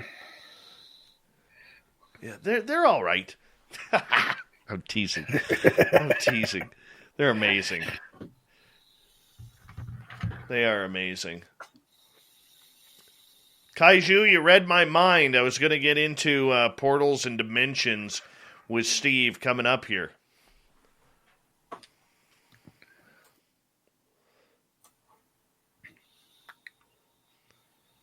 Yeah, you do got good hair going right now, man. Yeah, you can't really tell because I've got a black shirt on, but it's getting pretty long out there. That's good stuff. Initially wanted to grow it out and then donate to Locks of Love, but I can't find anywhere around here that does it, so I'm just going to keep growing it and see how long I can get it. Careful with Locks of Love because apparently they charge an arm and a leg. They get all the hair for free, and then they charge an arm and a leg for people who are trying to get wigs. Really? I didn't know that. I'll look around and see if there's not another outfit that does something similar that doesn't charge people for it, because that's a shame. Yeah. I know little old ladies that sit around and knit caps for people that are undergoing chemotherapy to wear on their head to keep their head warm and to hide their bald head. And they don't charge anything, so that's...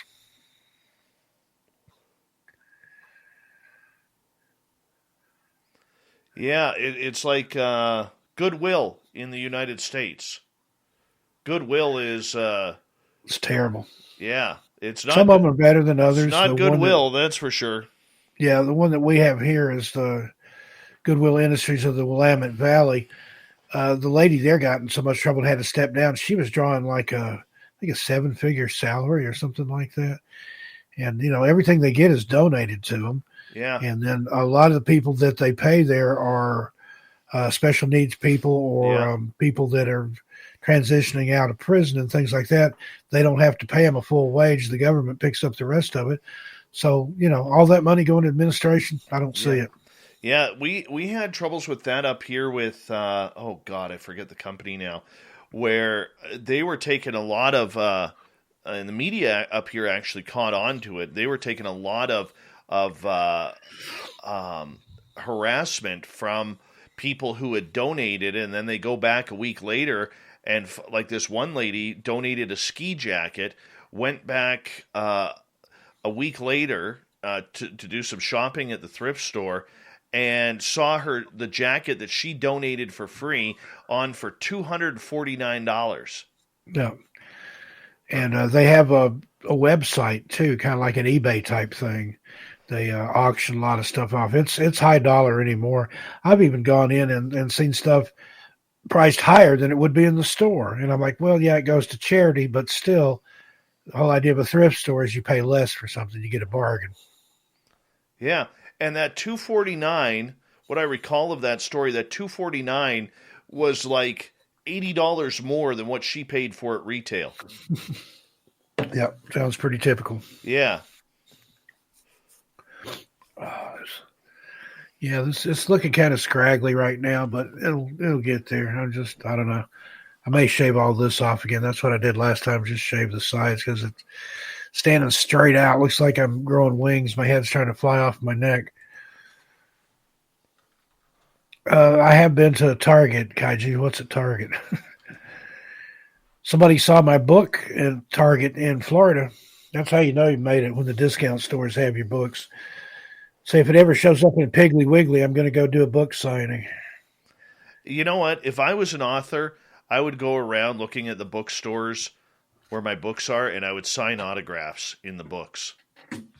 Yeah, just put them back on the shelf. Hi, Oli. How you doing? Yeah, just sign them. That would be cool. Or Connor, Bigfoot Anonymous. Have you ever had him on your show? No, he's in my chat room quite a bit. You need to get him on. He lights up the entire room. He's written like 4 books on Bigfoot and other cryptids. What he does like a guerrilla book signing. He'll take a little folding table and a stack of books and go set up, say, in front of a comic book shop or something. Yeah. Sit there and start selling signed books until they chase him away. I'm like, that's brilliant. I've got to try that. Wow, that's ballsy. Here's volume 1 of mine, and volume 2, volume 3 is coming out in December. So, all right. I just want to say a big thank you to Excalibur, Simon ×2, Tessa, Ed, Mark, Sally, and Smithy for the amazing super chats. It's a great way to support what we do on this show on a nightly basis. Make sure you check out all of Steve's books and all his team, like Gemma Jade. And my Gemma's book, too. It's amazing. I've read this like 8 times. Here we go, buddy.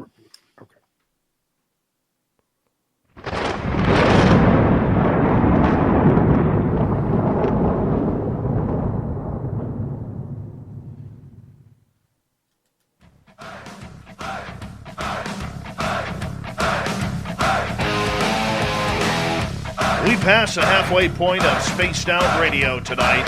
My name is Dave Scott. Thank you so much for taking the time to join us. We really do appreciate earning your listening ears. Want to remind you that if you've missed portions of this show or others, check out our free archives by going to youtube.com/Spaced Out Radio. Do me the favor, hit that subscribe button. Our website is spacedoutradio.com. We have a plethora of features for you, including rocking out to Bumblefoot and reading up on Captain Shirk's SOR Newswire.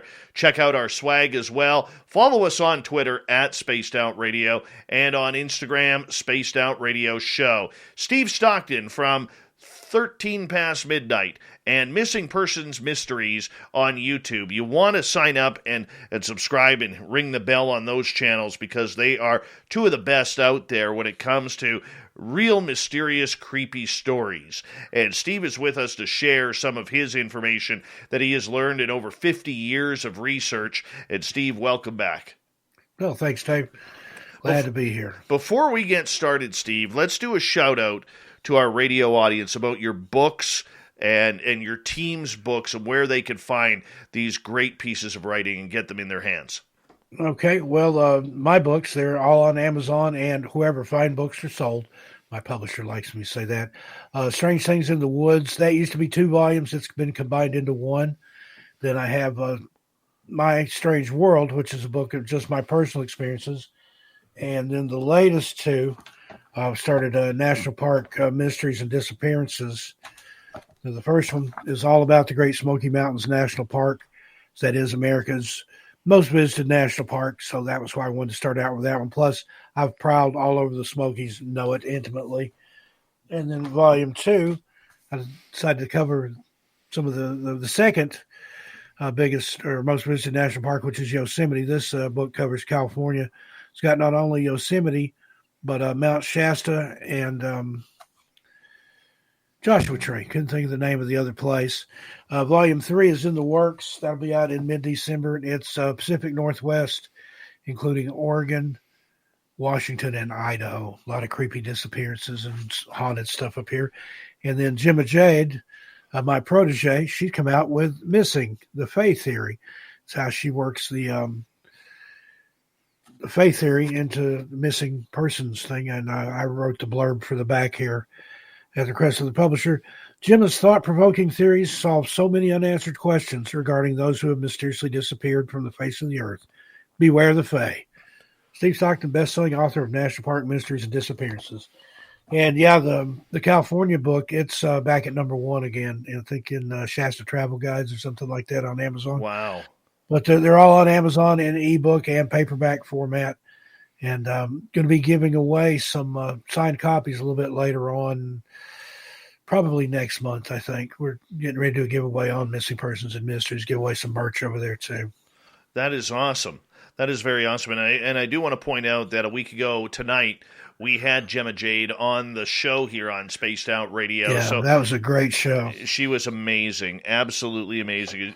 She was so nervous, but she did so well, and we want to make sure that everybody goes and checks out that show from our archives as well. Steve, I want to get into dimensions and portals, because a lot of these people who disappear and vanish into thin air, never mind in the forest where you're battling the elements, but a lot of times in cities or around their own homes, they just vanish and disappear. You hear these stories out of Boston where, the guys are out drinking on a Friday night after work. They're all in their 20s, early 30s, going for a couple of drinks, and, they're club hopping. One guy goes into the alley because he's got to take a pee or something like that, and, he's 20, 30 feet away from his buddies, and they never see him again.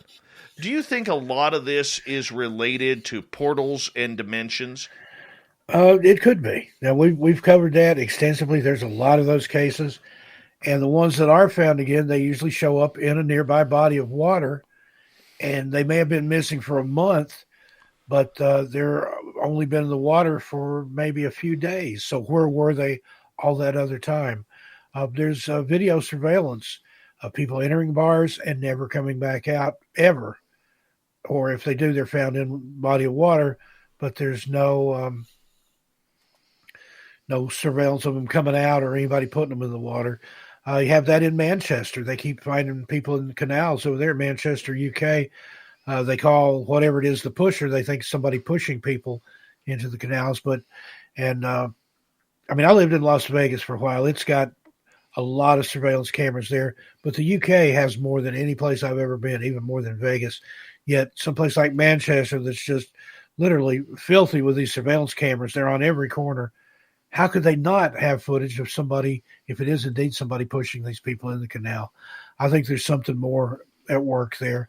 Now, there is a theory about the smiley face killers, where they've found people in the water and that have disappeared under mysterious circumstances. They'll find a smiley face close by. But again, that's the most popular piece of graffiti there is, at least in the United States. So who's to say if that's not just coincidental? Although I'm not a big believer in coincidence. We did a little 2-part mini documentary about the smiley face killer theory over on the Let's get into that. Let's get into that, because that's an interesting theory that there are retired detectives out of New York and Massachusetts that are looking into this smiley face killer theory, which they believe, and please correct me if I'm wrong, that is a group of serial killers that will attack anybody. I mean, everything is so ridiculously planned. They just got to find their victim. Yeah, I can't remember the gentleman's name, but he is a retired detective, and there's another guy that's, I think, forensics that works with him. They wrote a book called, it's called Studies in Drowning Forensics. That's kind of where they start putting their theory together. But yeah, they claim that it's like a group of people that meet, on the dark web or somewhere in secret, and these things are orchestrated and planned out. Kind of like they're proving now that the Son of Sam killings were in New York. Berkowitz admitted to being the trigger man on, I think, 2 of those, but he said there were other people involved. And there's a guy with a YouTube channel, just put in Manny Grossman, Grossman. He's blown the whole Son of Sam case wide open and has proven beyond a shadow of a doubt that it is a group of people that was doing that. And these guys conjecture that it's kind of the same thing with the smiley face killers, that it's some people say it's even truck drivers. They travel across country, they meet up, kill somebody, and then get back in the truck and go on their way. But it gives you pause for thought, when you kind of use that as a template and overlay what's going on, and that's one of the explanations that does fit. Very interesting. Very interesting indeed. But let's get back to portals and dimensions here, because a lot of the UFO talk recently is, where do these craft or these potential beings come from? Is it outer space? Is it from the future? Or is it from parallel universes or dimensions? Do you have any stories on dimensions or portals regarding this? Yeah, I had a lady that we do a listener stories compilation every so often over on Missing Persons and Mysteries, where people send in their supernatural, unexplained encounters with anything. It doesn't just have to be about missing stuff. And I had a lady write in. I even invited her on the show, and we interviewed her about it.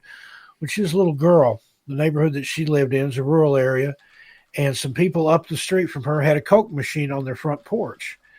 And she said it was, just a way to make a little extra money. Plus, it was kind of a neighborhood gathering place. People would come up and buy a Coke out of the machine and stand around on the porch and talk. Well, she's on her way up there to get a Coke. And on her way, it's just a straight shot from her house right up the street. Well, on her way there, she passes a man standing in a vacant lot. And he says, nice day, isn't it? Or something like that. But before you get the words out, he's just disappeared and gone. And she's thinking that was weird. And as she's going on to get her Coke, she's thinking more about that vacant lot, thinking, why did we never notice that before? That'd be a great place to play kickball or just hang out. Where she gets her Coke, turns around and walks back. Well, she passes where she saw the vacant lot and the man. There's no vacant lot there. There's a building there, a house, I think. And she said she knew there was no vacant lot there, but it just didn't dawn on her. That house had been there as long as she could remember. Of course, she was just a little kid. But when she passed by it the first time, it was a vacant lot with a man standing in it. And then he disappeared as he was talking to her. And she believes that somewhere the dimensions kind of got too close together. She described it as, say, silk screens, where if you can see through one to the other, and sometimes they get just a little too close and they touch, and you can see everything in both sides of the screen, and then they part back. But since she knows that she saw the man, she talked to the man, she was observing the vacant lot and thinking about it, till on the way back it dawned on her, well, it's not here, and there's never been a vacant lot there. And she thinks that somewhere there's probably a man that was standing somewhere and watched a little girl walking down the sidewalk. He said hi to her, and she disappeared. So it probably goes both ways. And I think there is something with that, with the portals, with the dimensions. I don't know if I think it kind of runs congruent with ours, that there's several dimensions that are there all the time, and we can't see them, but sometimes they kind of bleed over into one another. There's been some disappearances like that where people are maybe on a trail, and then suddenly they realize they're not on a trail. They look back behind them. They haven't been on a trail in a long time. Nothing looks familiar.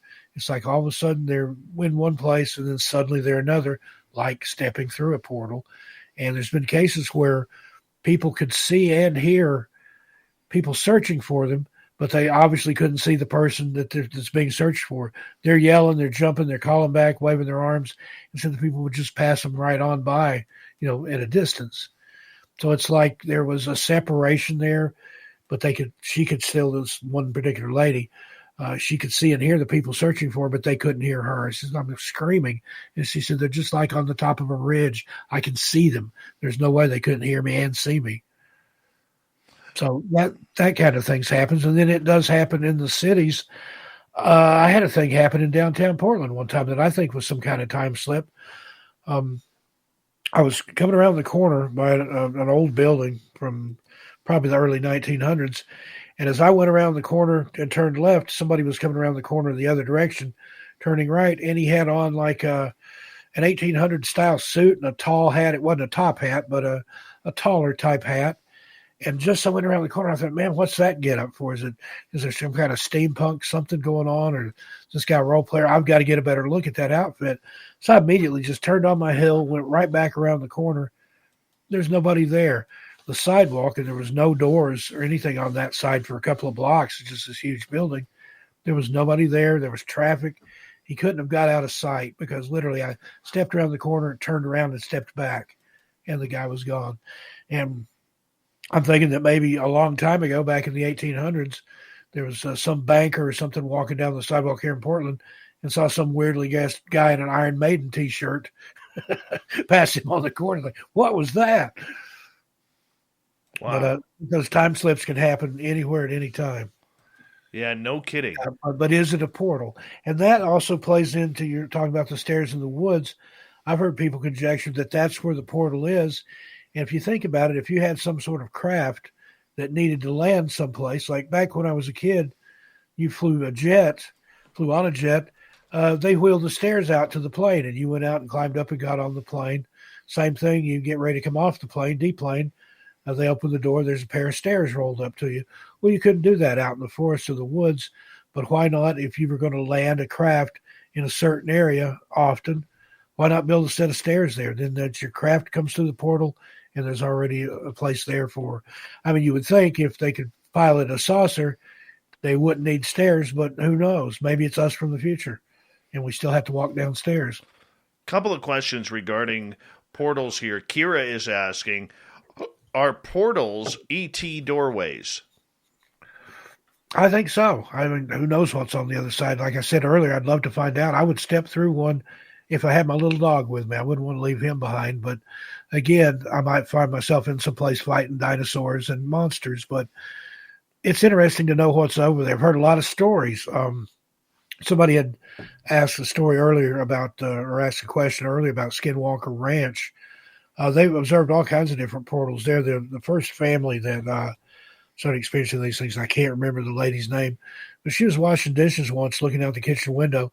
She sees what looks like a hole, opens up out in the field. A dog man comes strolling out on two legs with that mad look on its face, stomps off into the woods. The hole closes back up. Another time she was, I think she was on the porch that time, looking out. She saw a portal open up in front of her, and she said there was a guy sitting at a desk, like writing or typing or doing something, looks up and notices her and kind of frowns at her, and then the portal closes back. So that makes you think that there's some sort of government or a systematic involvement of somebody that has control over these things, like, whoops, he hit the button and the portal opened, and, oh boy, she saw me, click, hit the button, close it back. So... Okay, before I get to the next question, I want to ask you, because I always ask this question to a lot of cryptid hunters. You know, when it comes to things like pterodactyls, people seeing mini dinosaurs, or even the Thunderbird these days, I often wonder, because there is such a lack of evidence and photographic evidence, video evidence, or even evidence such as, you know, a 40-foot pile of scat from a Thunderbird. I often wonder if these people are looking into a previous time. And I'm curious your opinion of this, because I just don't see where a 40-foot bird like a Thunderbird, you know, which may have existed during dinosaur times, could be existing today. I mean, the bird scat alone would paint a vehicle. Yeah. Well, again, that's one of those things that wouldn't be a possible explanation, because people do see these things. I mean, you have was it Maleki Mimbe in Africa, the brontosaurus type thing that they've seen. You have the Thunderbirds in the Southwest. You've got the pterodactyls. I think those have been seen like in Ohio or somewhere like that. And there's actually a picture. There's two different ones floating around the internet. One is purported to be a fake, and the other was from Saga, I think, magazine back in the 60s, 50s or 60s. That's supposedly real. A bunch of cowboy-looking guys holding a pterodactyl with its wings stretched out, and they've got their rifles and stuff. I think that, or maybe it's they are in another dimension, or maybe in the past and somehow come through, because occasionally they find things that they think are extinct. Like what's the fish? I'm probably going to mispronounce it. Coelacanth or coelacanth or something like that.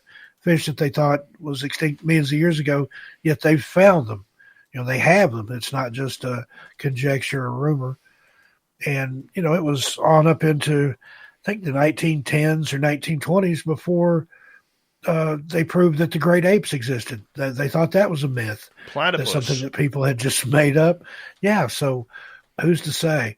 But I like that idea. If things can pass through a portal and move from one time to another, or if somehow there's a rift in, I don't know, the space-time continuum, and we can catch a glimpse into the past or into the future, I think that would account for a lot of things. And also there's a lot of vibrational theory there that There's a joke by comedian Mitch Hedberg that all the pictures of Bigfoot is blurry because Bigfoot himself is blurry.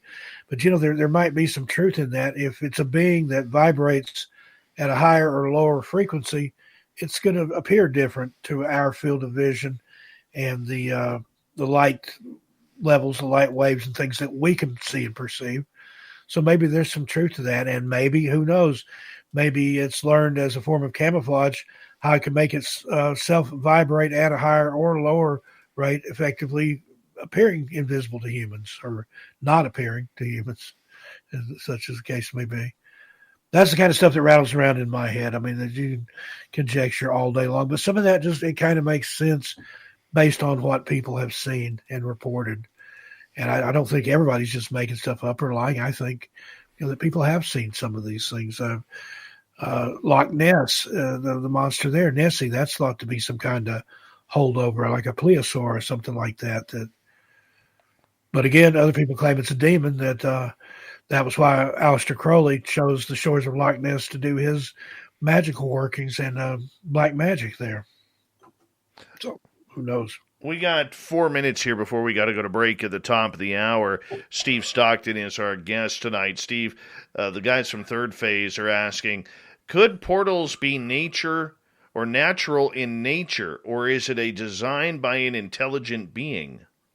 Well, again, that's one of those things. It could be either or both. I mean, you have things in nature that are by that type of design, that camouflage, the insects that look like a tree, or a little bug called a walking stick or something that can blend in, a chameleon type effect. Or if you were designing something like that, like we were talking about the predator creature, the cloaking device, that there could be things like that in the woods that aren't cloaked so much as they're hidden for a reason. And you can, if it's something you can step through. Have you ever had Andrew Basiago on the show? No, you know what? He's always dodged us. Always dodged us. And then he got into some health problems. Yeah, those of you that don't know, he's an attorney across the river here in Vancouver, Washington. And he claims that he was a part of Project Pegasus when he was a child. And he's about my age, I think. And they had almost like a Stargate set up in this place.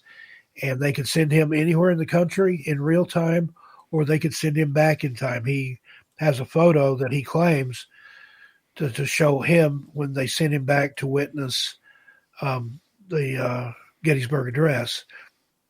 And he also claims that he met an 8-year-old Barack Obama, who was part of the program, and told him, man, I'm going to be president one day.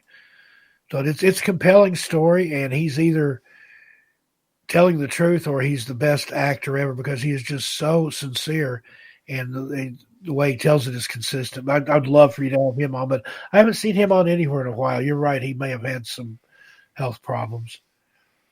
Yeah. I don't know. I've always wanted to interview him, though. And then Robert Guffey that wrote Cameleo. Have you ever had him on? No. That'd be another guest. Cameleo, he talks about the cloaking stuff and how it's part of the military, and that they use little people, like short stature, dwarf, midgets. I'm not sure what the right nomenclature is. Don't mean to insult anybody that's one of those groups. What's his name? Robert Guffey. And the book is Cameleo, like chameleon without an N on the end of it.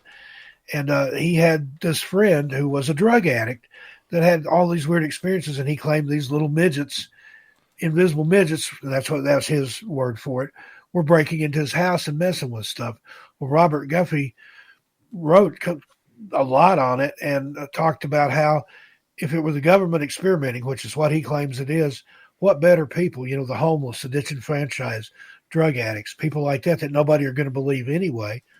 It was almost like a gang stalking type thing, but it was done by invisible beings of short stature. That'd be the best way to say it without insulting anybody. But he'd be a great guest. I've heard him on, he was on Paranormal, I think, with Adam Sane. Yeah, I'm friends with him on Facebook. Let me send him a message, and I'll definitely. Get him I've got get me an email for him, because I would like to get him on the air to talk with either myself or Lynn here. It's a fascinating story. Totally. Yeah. Totally. We've got about 35 seconds here. And do you think there is any frequencies these portals could be picked up? 20-second answer. That's something to think about. I mean, there's the plants give off secret frequencies, or not secret, but you have to have the right equipment to listen to them. There's a documentary I watched one time called The Secret Life of Plants, and that's what this guy did. He had some sort of meter capable of tuning in to plants, and he claims that they sing, that they talk to one another. The plants have their own language.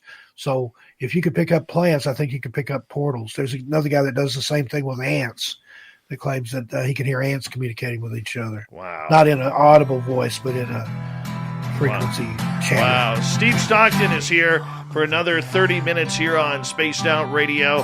His YouTube channels, 13 Past Midnight, Missing Persons Mysteries.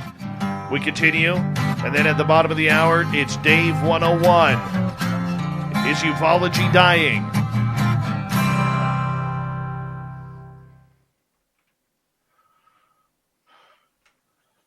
All right, brother, we're clear. All right, how long we got? I'll be right back. 6 minutes. 6, okay. I'll be right back. Thank you, Kaiju. Yeah, Steve is amazing. He is amazing.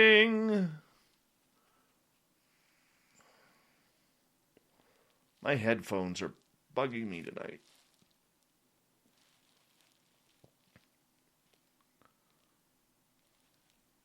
Thank you, Third Phase.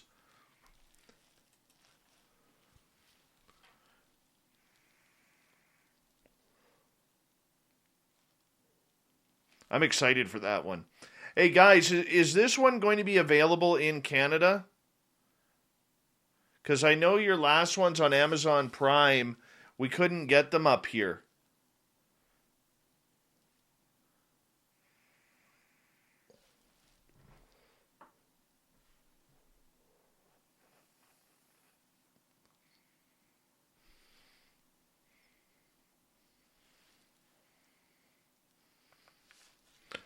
Hey, Polly Poopy Pants! What's happening? There's Polly Poopy Pants, everyone. Look at that. Oh, Polly Poopy Pants. Polly Poopy Pants. Yes. There's my man. It's my best friend. One of my best friends. Polly Poopy Pants. I'll even run my hair. You know what, Polly Poopy Pants? Just for you, I will use some True North here. Now, we're getting into the season. I'll use some winter blend of Mighty Moose beard oil. And if Gary the Dutchman's watching, he's going to be pissed off because I'm going to give you a promo code for this. All you do is drop it into your hand, like so, and then just massage it in. That's it. Massage it in. It's good for men on their beards. It's great for the ladies and men with nice hair. It oils and moisturizes naturally. It's no chemicals, all natural. Helps prevent split ends. And you could use it. Use promo code SOR19 by going to MightyMooseBeard.com. Tell them Polly Poopy Pants sent you. Yeah. Polly Poopy Pants, it's 11 o'clock. What are you doing awake? Usually in bed like 2 hours ago, man. 3 hours ago.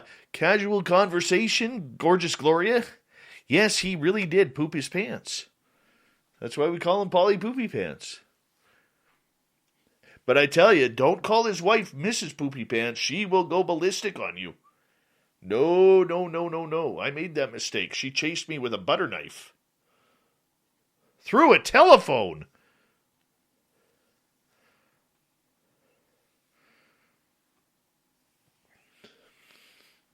Can't believe Polly Poopy Pants is here.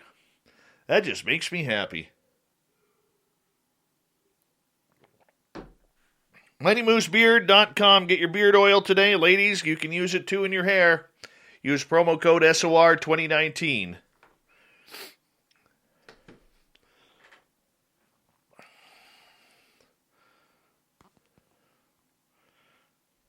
That is awesome. I can't believe Polly Poopy Pants is here.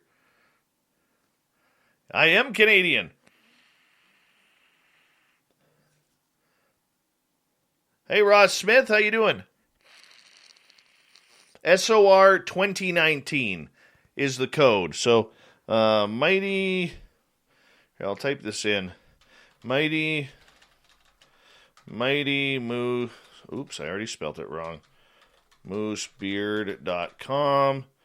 Promo code SOR 2019. Just like that. No, Chad Smith is not Polly Poopy Pants.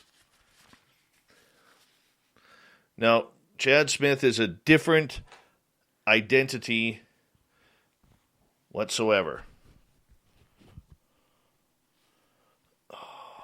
Mondak, what's happening?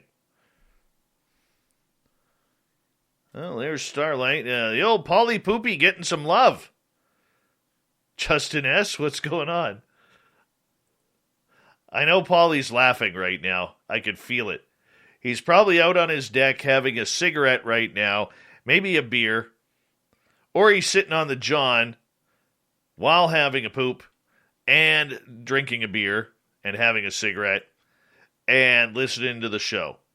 So he can't type because his hands are filled right now.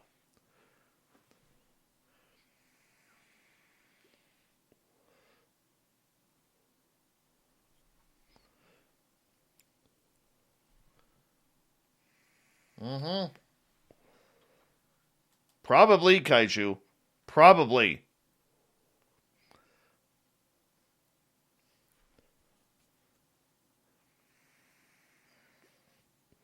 Yes, Zero Cool. Or he's sitting with Bigfoot, both pooping, smoking a cigarette. That is very true. Burger Hustler, welcome to our channel. Thank you. Hey, a big thank you to Excalibur, Simon ×2, Tessa, Smithy, Sally, Mark, and Ed for the amazing super chats. It's a great way to support this show throughout and what we do on a nightly basis. Hi, Terrible Times. How you doing? And thank you to all the veterans who are tuning on in. Remember, you always have a safe home here on Spaced Out Radio. And, of course, to all our regulars who are here nightly, we absolutely love you and appreciate each and every one of you.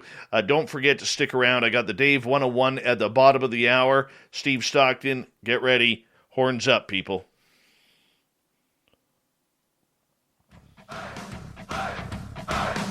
Would you like to connect with us? Head to spacedoutradio.com for all your latest show info.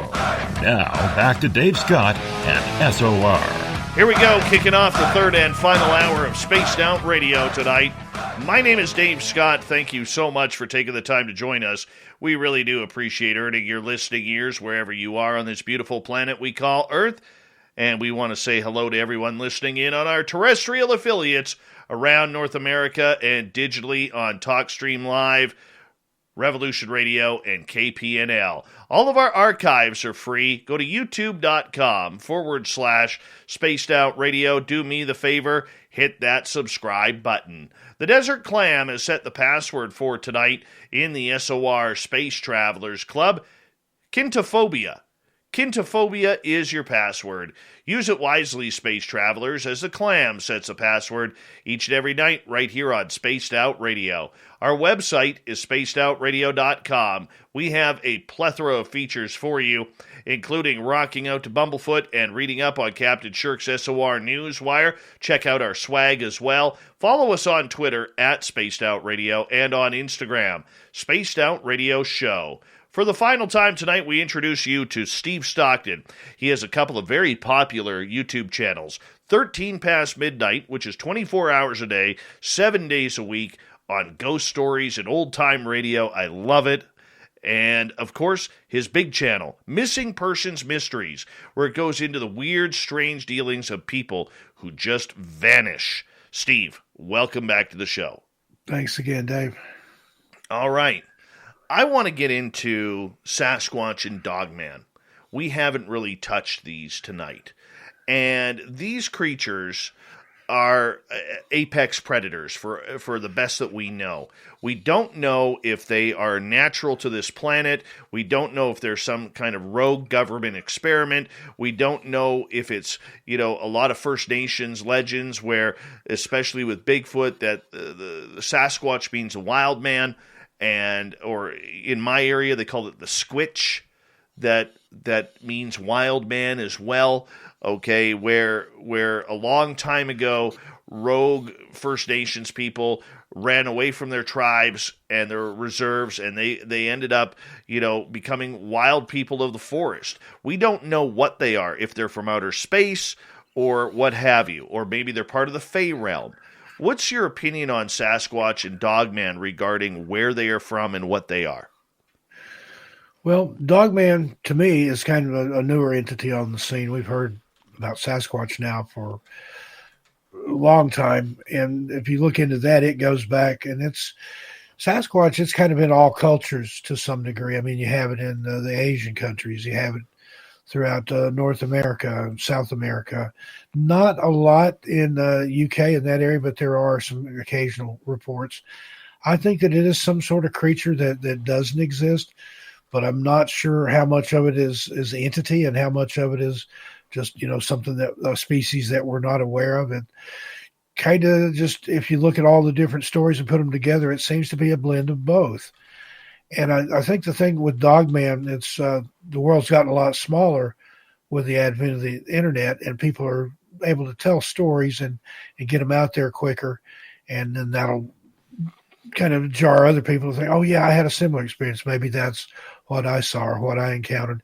Dogman, he sort of seems to me to be a take on the European werewolf legends, because you have places where you have both. Like in New Orleans, they've got the Loup-Garou, which is the werewolf, or in Louisiana, and then they've got the Rougarou, which is the Dogman. Totally separate creatures, but similar.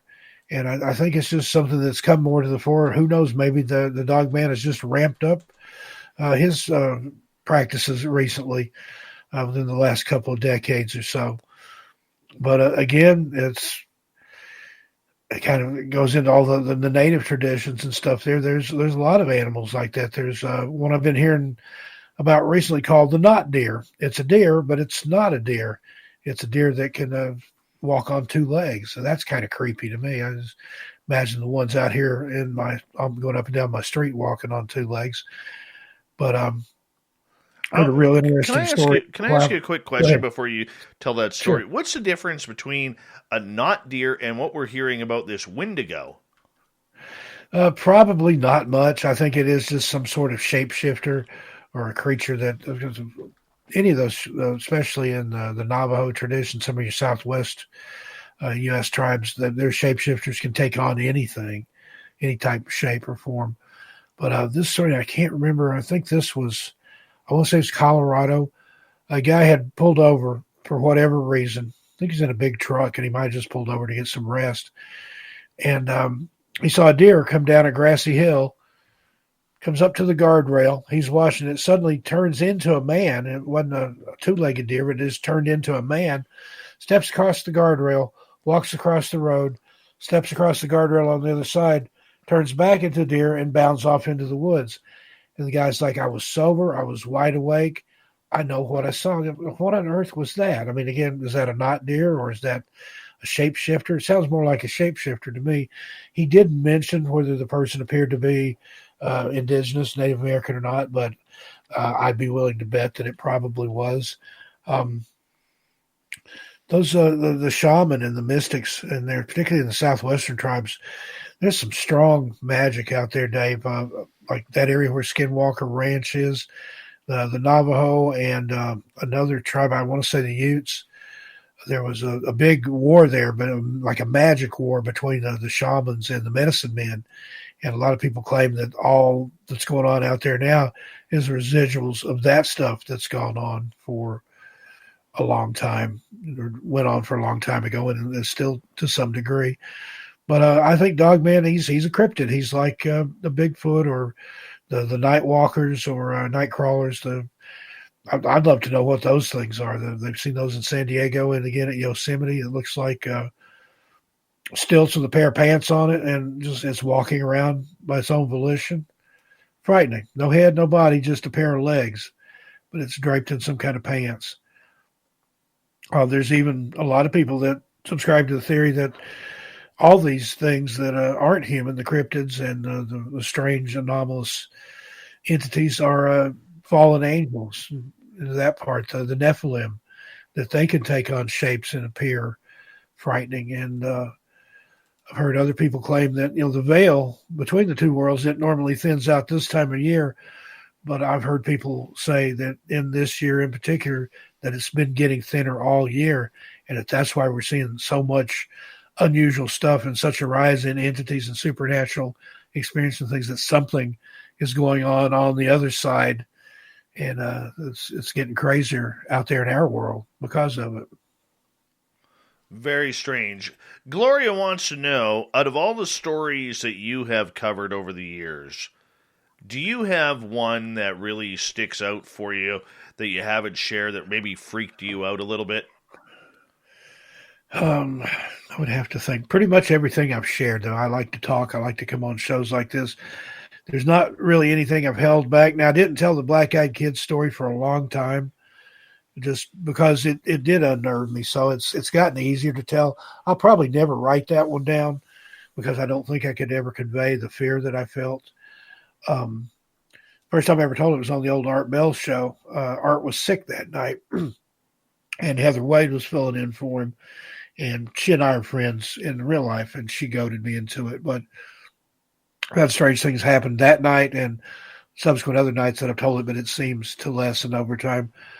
Gosh, I've pretty much anything that I've experienced, I've already covered it in one of my books, or I've talked about it. Probably the ones that I haven't told yet are the ones that I haven't experienced yet. And I'm working on that. I've got a trip planned out to Joshua Tree, probably in January or February.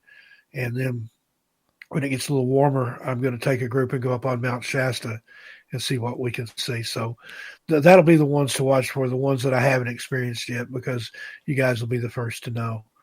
But I've experienced a lot of different things. Said I'd love to see a Bigfoot. I've never seen one. I live out here in the middle of Bigfoot country, and it's not for lack of looking.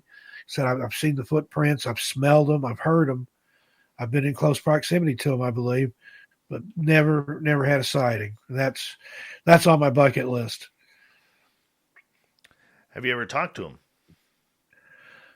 No, I kept quiet when I was out there.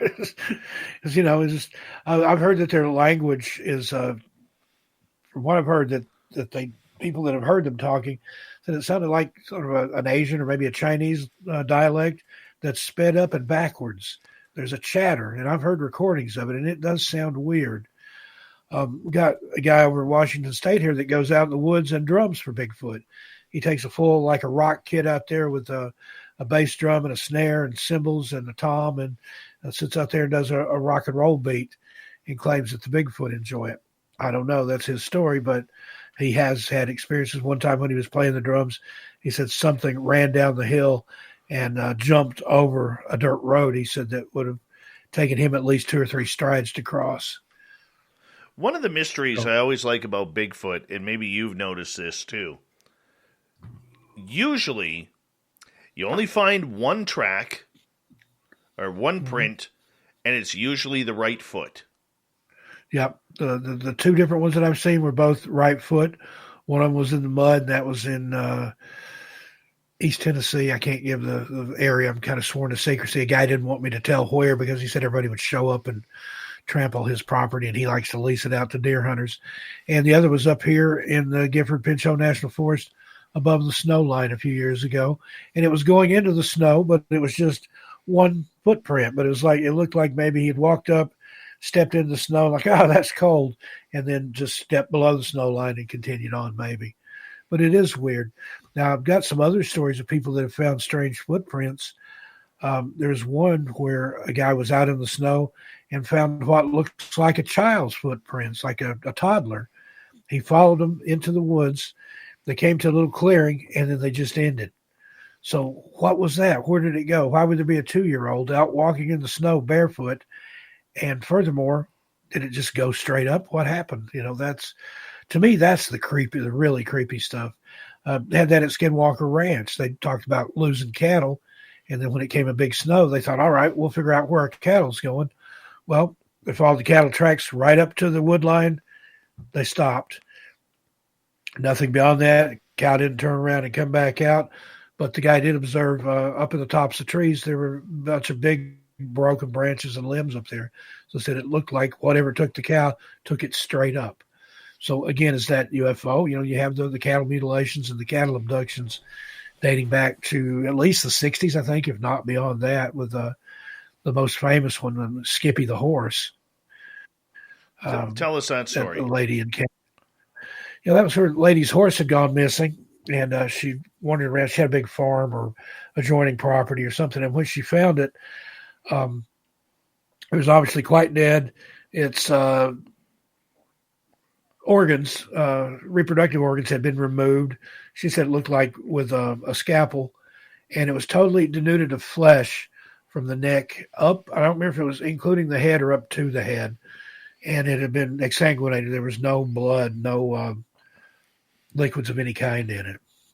And I think the eyeballs were gone, but some of that can be explained. Eyeballs, that's insects and things will do that. But as far as taking all the flesh or drinking all the blood out of it or removing genitals with surgical precision, I don't see that being insects. Which that's what the skeptics claim, that it was some type of blowfly or something that. So what do you think is the story or the mystery behind only seeing one print or having a bunch of snow happen and the tracks just vanish? I know the idiots at BFRO believe that Sasquatch is only going so far and then walking back in its same prints. Yet there's no proof of a double print inside that step. I mean, it's the most ridiculous thing. I've heard that theory, but if you've ever tried that, it's almost impossible. I agree with you. I've tried that. I've tried to walk backwards in my own tracks in the snow, and you can tell it leaves a double impression, and you can tell where the weight of the foot is hit on the heel and the ball of the foot. It works differently when you're walking backwards. Agreed. So I don't know. I don't know what the one track thing is. That might even point to a hoax. But like I said, the place where I saw it, why would anybody try to hoax somebody in the absolute middle of nowhere, where there's not going to be anybody around or anybody? I mean, to have a successful hoax, you've got to leave something where people are going to find it. Hopefully, more than one person is going to see it and marvel over it. Well, the two prints that we found here, way out in the boonies. One, my buddy found, it was right on a logging road. And if you've been on a logging road, you know how compact that gravel road is. It's like concrete. And there was one print in there. And the other print we found about 200... Excuse me. We found about 200 feet in the forest from it. And it was about 3 inches smaller. Yeah. Strange. Yeah, the one I found above the snow line, I wasn't even looking for Bigfoot tracks necessarily at that point. We knew there were sightings in that area of the forest that we were in. But it was like April or May, and I just wanted to walk up and see the snow. And my friend that I was with, she stayed by her Jeep. And I said, I just want to walk up and look at the snow. So I had to walk through the woods. I mean, I could see the snow off in the distance. So I walked up there to where the snow line was. And then here's this giant footprint. And I yelled for him, like, come and look at this. And there was a little bit of melt there. So, again, that could account for the size of it. But it was a bare, human-looking foot, 5 toes. And but it was kind of at an angle on a bank. So whatever could have been walking, could have just stepped inadvertently in the snow and then got back, just stepped over out of the snow if, his feet were cold or whatever. But strange. But, yeah, the one that I found in Tennessee, it was in an area near a creek, near a marshy area, but where the one footprint was really boggy. And then around there, the earth was soft, but not like it was where that one print was sunk in. So that would kind of be understandable that it steps in, it starts to sink, and jumps over here, because I've heard about Bigfoot leaping over a paved highway. Another story similar to the one about the drums. A guy was walking in the woods with his family, and something ran out of the woods and jumped over a 2-lane road, landed on the other side and ran off into the woods. So, anything that big, and if it's agile enough and can leap like that, then maybe that's why it doesn't leave footprints. Maybe we're not looking far enough apart for them instead of just a little 1, 2, 1, 2, 1, 2 like humans do. No, very true. Very true. Steve, we only got about 5 minutes left with you tonight. And I like this question for B-Hoff. We'll end on kind of a funny mode here. How about any Bigfoot pee or poo? Never found? Serious question. Well, and that's a serious thing to look at. Pee, I don't know. How would you know it was Bigfoot? But one of your friends, Butch Wiskowski, he had a photo that he was shopping around there for a while that he claimed might be Bigfoot scat. Did you ever hear anything else on that? I think he was going to see if they could pull DNA. I have never heard about that since. But I've got the picture somewhere. I don't have it readily available, but it's, seriously as big as my arm. And he had there was a cigarette pack and looked like a McDonald's cup lid there next to it for comparison. And if that was Bigfoot, he takes some serious poos. But it's the only thing I can describe it. It looked like a human excrement, but times 10. If it was a person, that was their proudest accomplishment right there. But other than that, I've heard little bits and pieces that people would find scat that they couldn't explain necessarily, that looked too large or that didn't look like.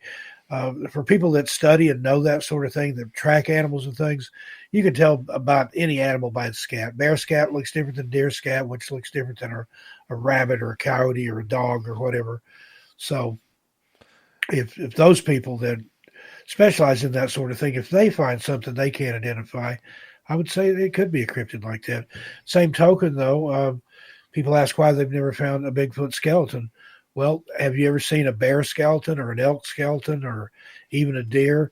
The only thing I've ever come across out there like that was a deer that somebody had poached and left the carcass out there. Just because you can't find the skeleton doesn't mean it doesn't exist. Look at the fabled elephant graveyard on the African continent. Supposedly there's somewhere that elephants go to die that nobody knows where it's at.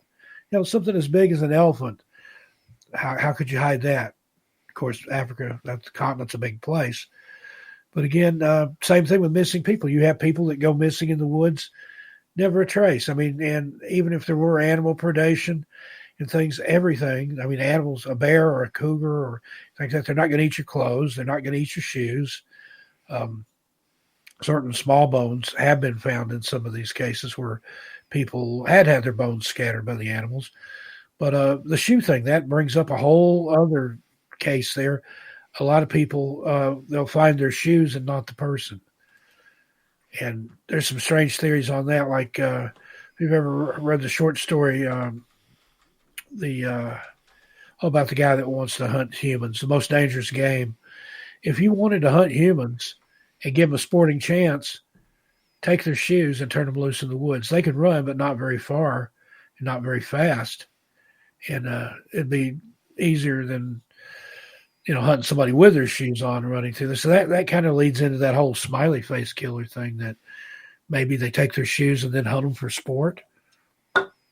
And the theory on that comes from here in Portland. You have Shanghai tunnels where they used to drop people down a chute in the back of a bar or a brothel after they've been drugged, and then they ended up on a boat headed toward Asia. That's the whole Shanghai part of it. Well, I've toured those tunnels, and down there it's sandy, but there's also still these giant shards of broken glass from antique bottles. You think about that. You drug somebody, you drop them down a tunnel, take their shoes, and then in the area you drop them in, it's covered in broken glass. They're not going anywhere if they do come to before you get them on a ship. Frightening to think about. No, very true.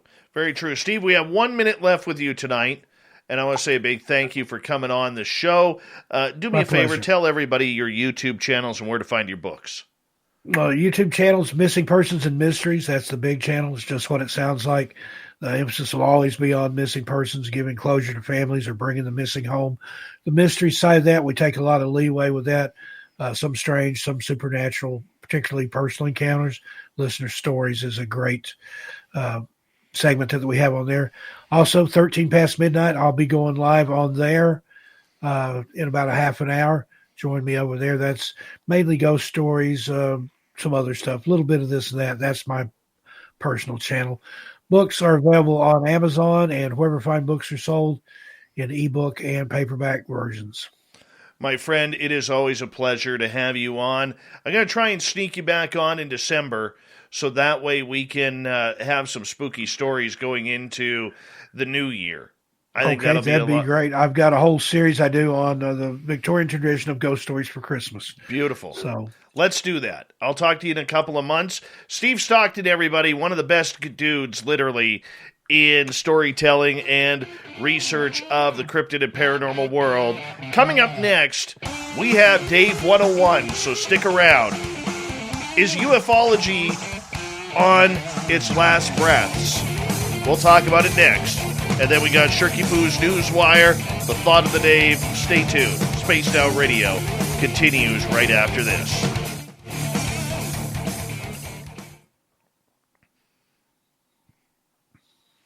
Steve Stockton, everybody. Oh, thanks, everybody. Sheila Loy, I love you too.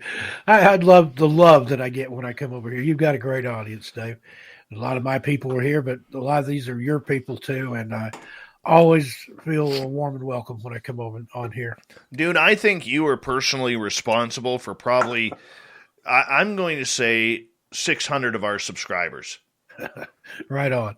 Honestly, and thank you for that. I mean, you're amazing, and I mean that truly when I say you're one of the good guys in this field, and you're a real blessing to this field, and I'm so glad to be able to call you a friend, man. Same, Dave. Need to get you on sometime on Missing Persons and Mysteries. We do campfire stories on Friday. Do a live panel. I'd like to get you on there sometime and interview you, and that way I can introduce you to 117,000 of my closest friends. I would love to do that, bud. I would love to. We'll set that up. What time do you usually do that at? We do that on Fridays at 4 p.m. Pacific, 7 p.m. I would even get off. Even get off work early to do that with you, man. Okay. And somebody's asking there. I saw a question if I know David Politis. I have met David. He was at Squatch Fest here in Longview, Washington, a couple of months ago. Got my picture made with him, and I'm holding my book. Sort of trolled him a little bit there, but I appreciate Dave and the research that he's done and the light that he's shed on the whole missing 411 thing. Really. He's amazing. Really is amazing. All right, my friend, I got to go prep for Dave 101 here. Yeah, I'm going to go set up for 13 past midnight. This is, I think, night 452 that we've done in a row of the Ghost Stories at Midnight. 252 nights in a row that went live. Where do you find those? There's a company called LibriVox, and what they do, they find stories that have gone into the public domain from around the turn of the last century, from the 1800s and early 1900s. They get volunteer narrators, record them, and then they release the recordings into the public domain. So it's a great thing. I probably need to volunteer over there just to show my support. But they have some really good narrators, and they dig out some really good ghost stories. That's fictional stuff for the most part. There's some nonfiction in there, but it's mostly fiction. But it's stories that would otherwise be lost. It's authors that you never heard of and probably will never hear of again. Now, there's some famous authors on there. Occasionally there'll be an Ambrose Bierce or H.P. Lovecraft or Poe, something like that you do know of. But found a lot of good authors from that time period, including my great-great-uncle Frank Stockton. Wow. He was a contemporary of Mark Twain and popular fiction author around that time. We've had some of his stories on before. So beautiful. You ever seen The Lady and the Tiger? Or The Lady or the Tiger? I've heard about it. It's that was one of his short stories. They actually made it into a short film.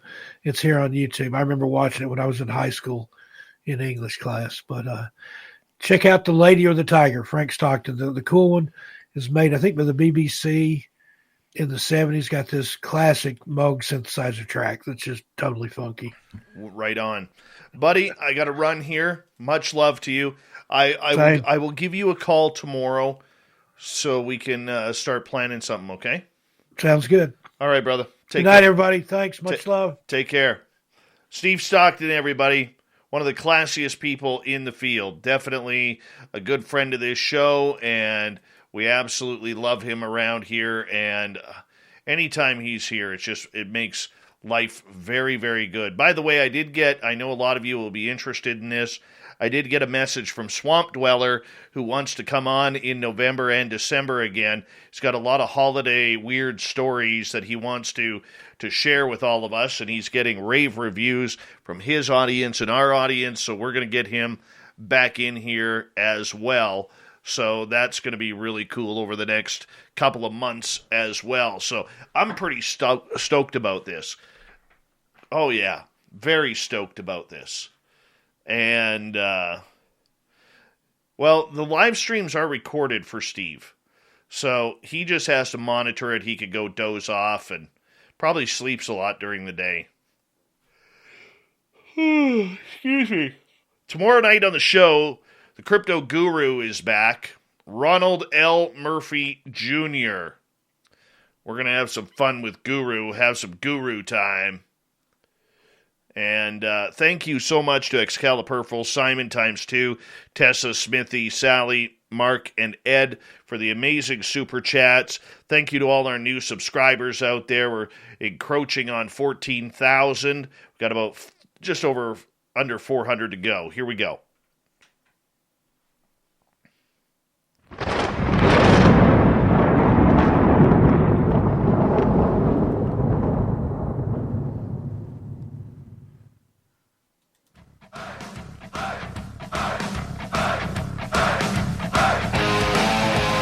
Rounded third. We're heading for home tonight on Spaced Out Radio. My name is Dave Scott. Thank you so much for taking the time to join us. We really do appreciate earning your listening ears. Want to remind you that if you missed most of this show or others, check out our free archives. Go to spacedoutradio.com, and on YouTube, go to youtube.com/Spaced Out Radio. Just do us a favor, hit that subscribe button. Our website, once again, spacedoutradio.com. We have a plethora of features for you, including rocking out to Bumblefoot and reading up on Captain Shirk's SOR Newswire. Follow us on Twitter at Spaced Out Radio and on Instagram, Spaced Out Radio Show. It is time, once again, where I give my rumbling and grumbling opinions on the Dave 101.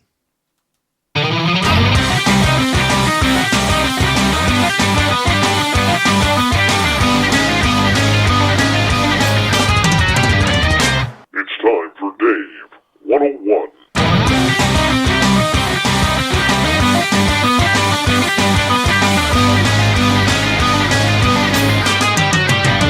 All right, is ufology on its final breaths? Is it on life support? Now, to many out there who will look at the way ufology has changed over the last 4 years, it is starting to become a little obvious, at least to me, that we may be seeing a major change in what we know about ufology. For years, decades, we have seen researchers from Grant Cameron to the late Stanton Friedman, Jim Mars, Linda Moulton Howe, and some of the major players in this field, John Mack and others, go around every part of this topic. From UFOs in the sky to what is the government covering up? What happened at Roswell? What happened at Kecksburg? Do we have crash retrievals? And are the aliens really taking people like Betty at Barney Hill, like Travis Walton? Can we believe those stories?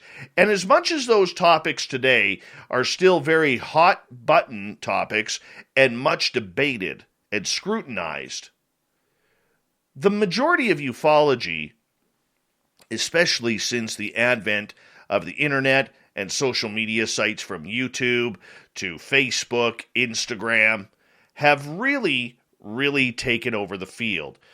We see videos of lights in the sky and people who are just everyday people posting these videos and pictures, wondering what things are that are lighting up that looks a little unfamiliar. Sure, it could be the Starlink satellites, pardon me. It could be other satellites, because a lot of people don't know how to track those. It could be the International Space Station. It could be rockets flying by from NASA to Russia's Soyuz program to everything from SpaceX to Jeff Bezos's Blue Origin. We really don't know. But what we do know is that there are anomalies that are going on in the sky. If you look at ufology today, though, over the last 4 years, we have seen a major shift. We have seen experiencers pushed to the side, cast away as those who are just telling anecdotal stories that no, we cannot prove or disprove aliens are here. Experiencers have gone through the realms of being crazy, having mental illness, going through the gamut of everything from imagination to 15 minutes of fame. Go away, experiencers. We don't need you right now. We also see the fact of people who are filming UFOs, dots in the sky that are making strange 90-degree turns or zigzags or circles in the sky, or 1 minute they are there and the next minute they are gone. What does this all mean? Well, ufology has changed. We can honestly admit that. And we can thank the recent news, when I say recent, the last few years of this entire change in the phenomena. We can thank Lou Elizondo. We can thank George Knapp. We can thank people like Jeremy Corbell. We can thank Tim McMillan. We can thank all the YouTube channels. We can thank John Greenwald. We can thank Third Phase of Moon and others who have prominently trying to figure out the behind-the-scenes stories, notes, reality of this phenomena. The big game here is the government, especially the United States government. No longer do we see videos, at least being of importance. Sure, I like to look at UFO videos. I like to be shocked. I like to be awed. That's why I go to channels like Third Phase, to check them on out. See what they got that's new. Or somebody like Rob Freeman, who has posted some incredible videos of UFOs in the sky, unexplained aerial phenomena.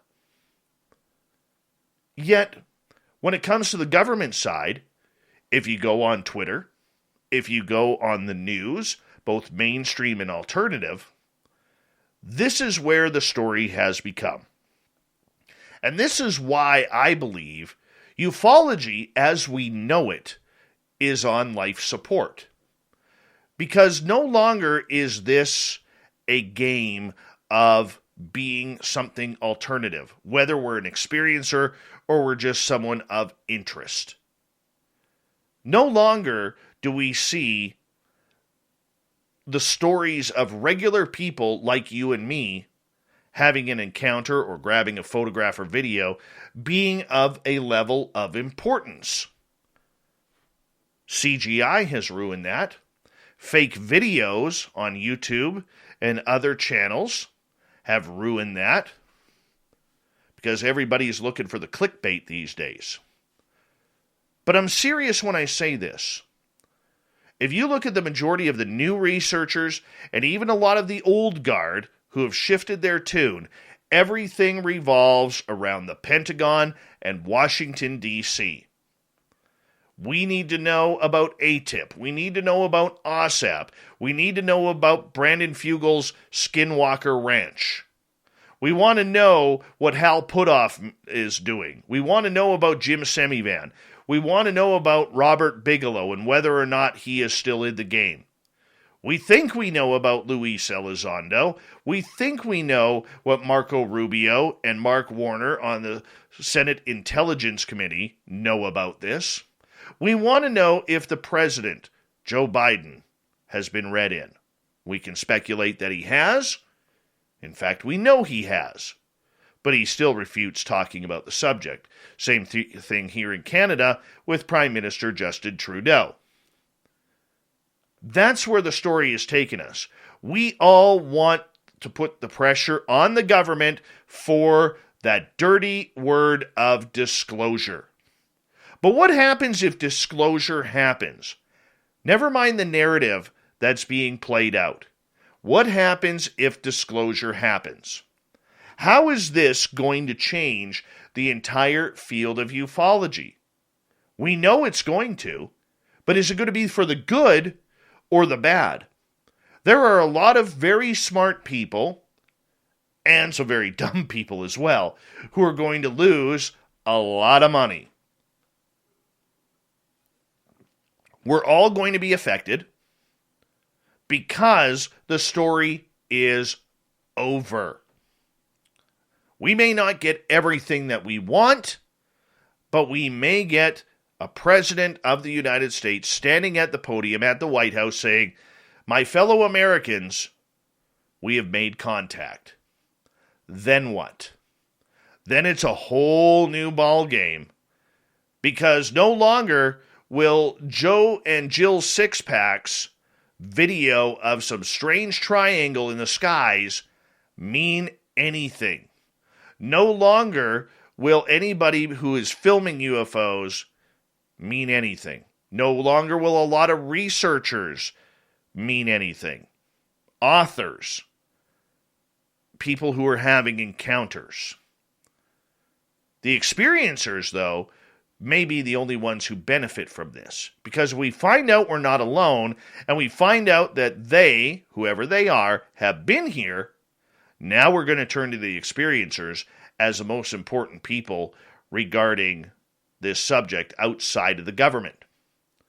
But this is going to affect a lot of conferences, because no longer is there going to be speculation. We are going to know. What we're going to know is an entirely different phenomena.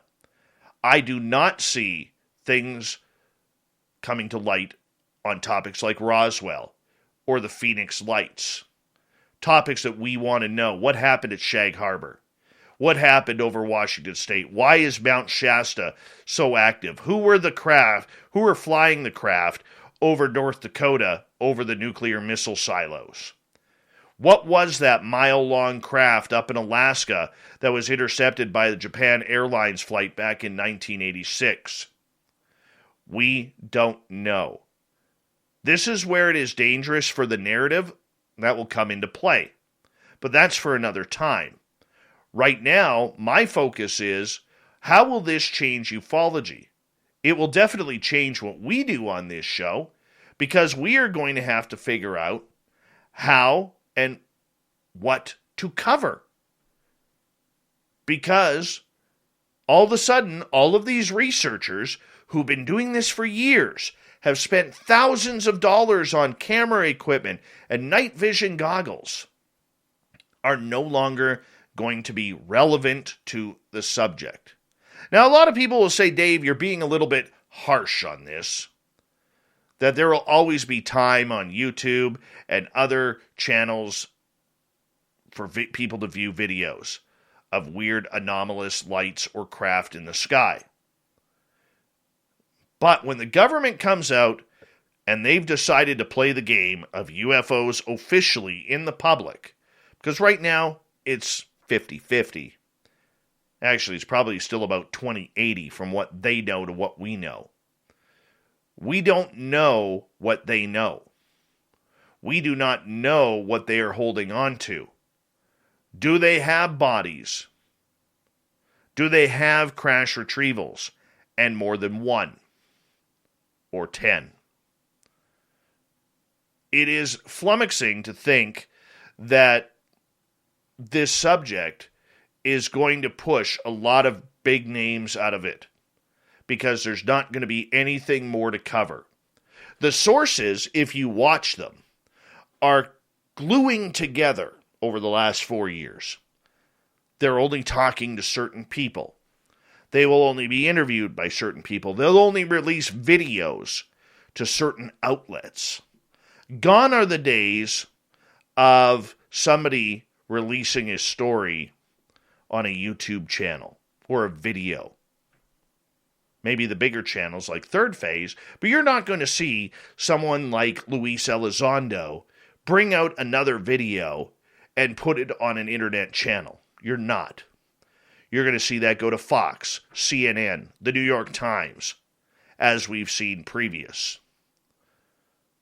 So moving forward, how do you think ufology is going to change? It's going to shift, but is it for the good or is it for the not so good? Because right now I can't tell. I really don't know how this is going to affect what we do on a daily and nightly basis. What I do know is that this UFO background is ever changing. Its ebbs and flows are getting bigger and bigger. And soon we may be hit with a tidal wave of information that we are not ready to handle. But in the meantime, there's a lot of people who've put a lot of good money, but more importantly, a lot of good time into figuring out the phenomena. And they will be skunked from ever knowing whether their research is true or not. It's a dangerous time in ufology, and watching it change, I don't think the UFO crowd right now is ready for it. I can tell you right now, I'm not ready for it. I don't even know now if I really want disclosure, because this means an end to a lot of great stories, a lot of great researchers, and a lot of great radio. That is my Dave 101 for this week. Thank you so much, and we'll talk to you next week on another subject. Let's get to the news.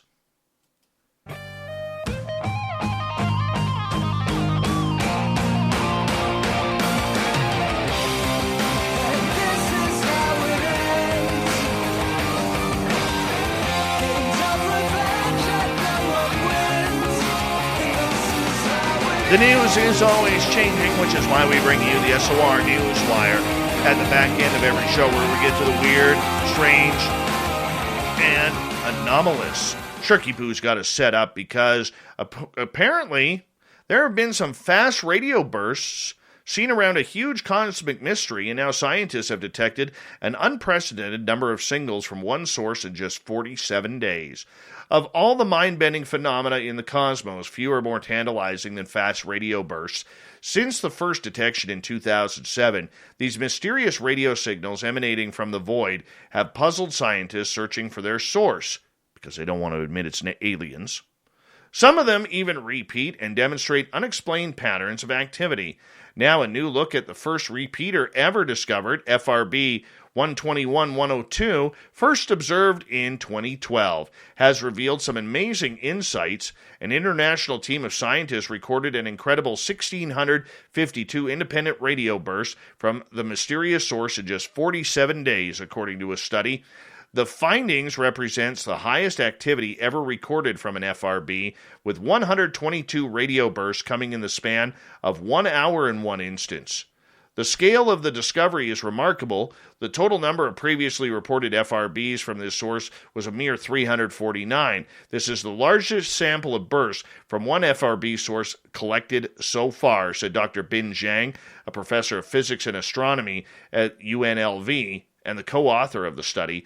The observations made using the 500-meter Aperture Spherical Telescope, or otherwise known as FAST, in China between August 29th and October 29th, 2019, have allowed scientists to characterize the radio bursts coming from FRB 121-102 like never before. What they discovered complicates the search for a source, even as it narrows down the field of possibilities. The vast number of detections allowed the researchers to thoroughly research for any sign of periodicity or quasi-periodicity, meaning a pattern in the repeating signals that might indicate a single spinning source, such as a pulsar, or maybe nothing. Why don't they just say it's aliens? It's so much fun. So much fun. It's aliens. The 90-year-old William Shatner endured a 10-minute rocket-powered ride into the edge of space, which put his body through crushing G-forces that his fellow passengers described as face-bending, only to step out of the vehicle and immediately begin waxing poetic about the experience and dodging a champagne shower. In that moment, at least one thing became certain. Yes, a non-generian can be an astronaut. Shatner became the oldest person ever to travel to space when his vessel, a suborbital space tourism rocket built by Blue Origin, the company that founded by Amazon billionaire Jeff Bezos, brushed the boundary of Earth's atmosphere and vaulted him into weightlessness.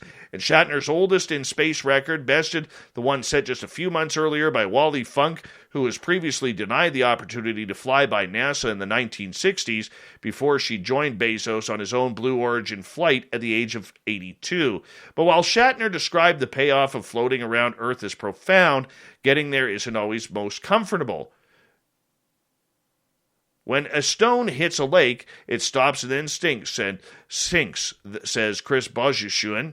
And he says, so we literally hit the atmosphere and stopped. It was about 5 Gs. I've never experienced that. I was trying to smile, but my jaw was pushed back in my head.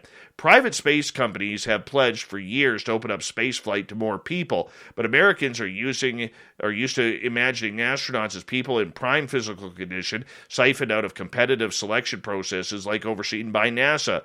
So is it really safe for anyone, even a 90-year-old, to go into space?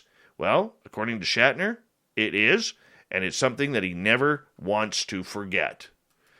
Finally tonight, New Jersey is a state that's pretty familiar with paranormal and weird occurrences. They have even had their own mysterious, legendary Jersey Devil. However, something happened this week in the Garden State that brought strange happenings to up another notch. There was a bizarre UFO sighting caught on tape. Video of the incident shows eerie lights over the city of Patterson moving as a large group. No, this was not anything to do with Skynet. Starlink. Why do I want to call Starlink Skynet? Anyways, this made the media of flying white circles that changed into different shapes.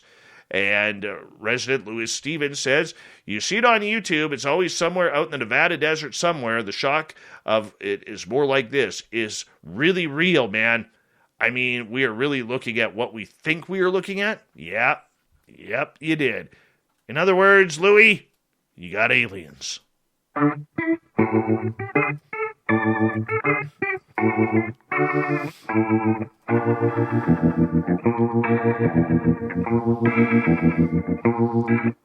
Thought of the Dave happens every night at this time, where we ask a question on our Facebook and Twitter pages, then read your responses.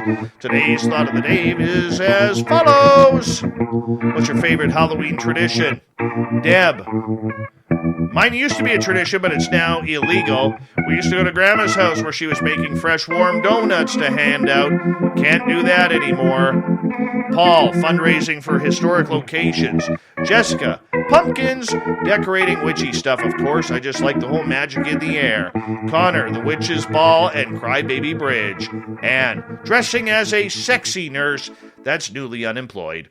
Nora, we have what we call a shite night, where we pick a B or C rated horror flick. It's got to be one that they didn't make it into a cheesy, but ultimately tried to make it into a good film, but failed.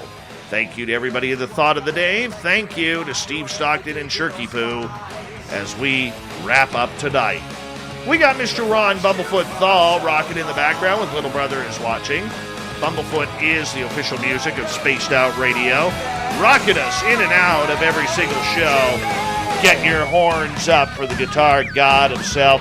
Special thanks to everybody listening in, at work, at home, in your cars, wherever you may be. Thank you to everyone tuning us in on YouTube, Twitch, LGAB, Revolution Radio, Facebook, Spreaker, the Space Travelers Club, and on Twitter, hashtag Spaced Out Radio.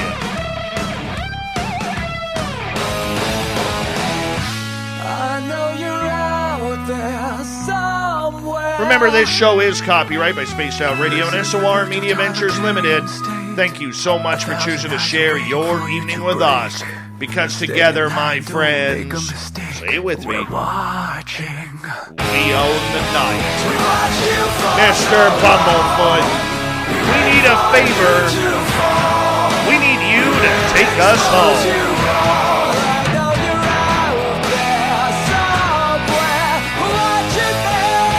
Yes, the Woo train has docked for the night, but soon, my friends, we shall ride again. Your seats are always available.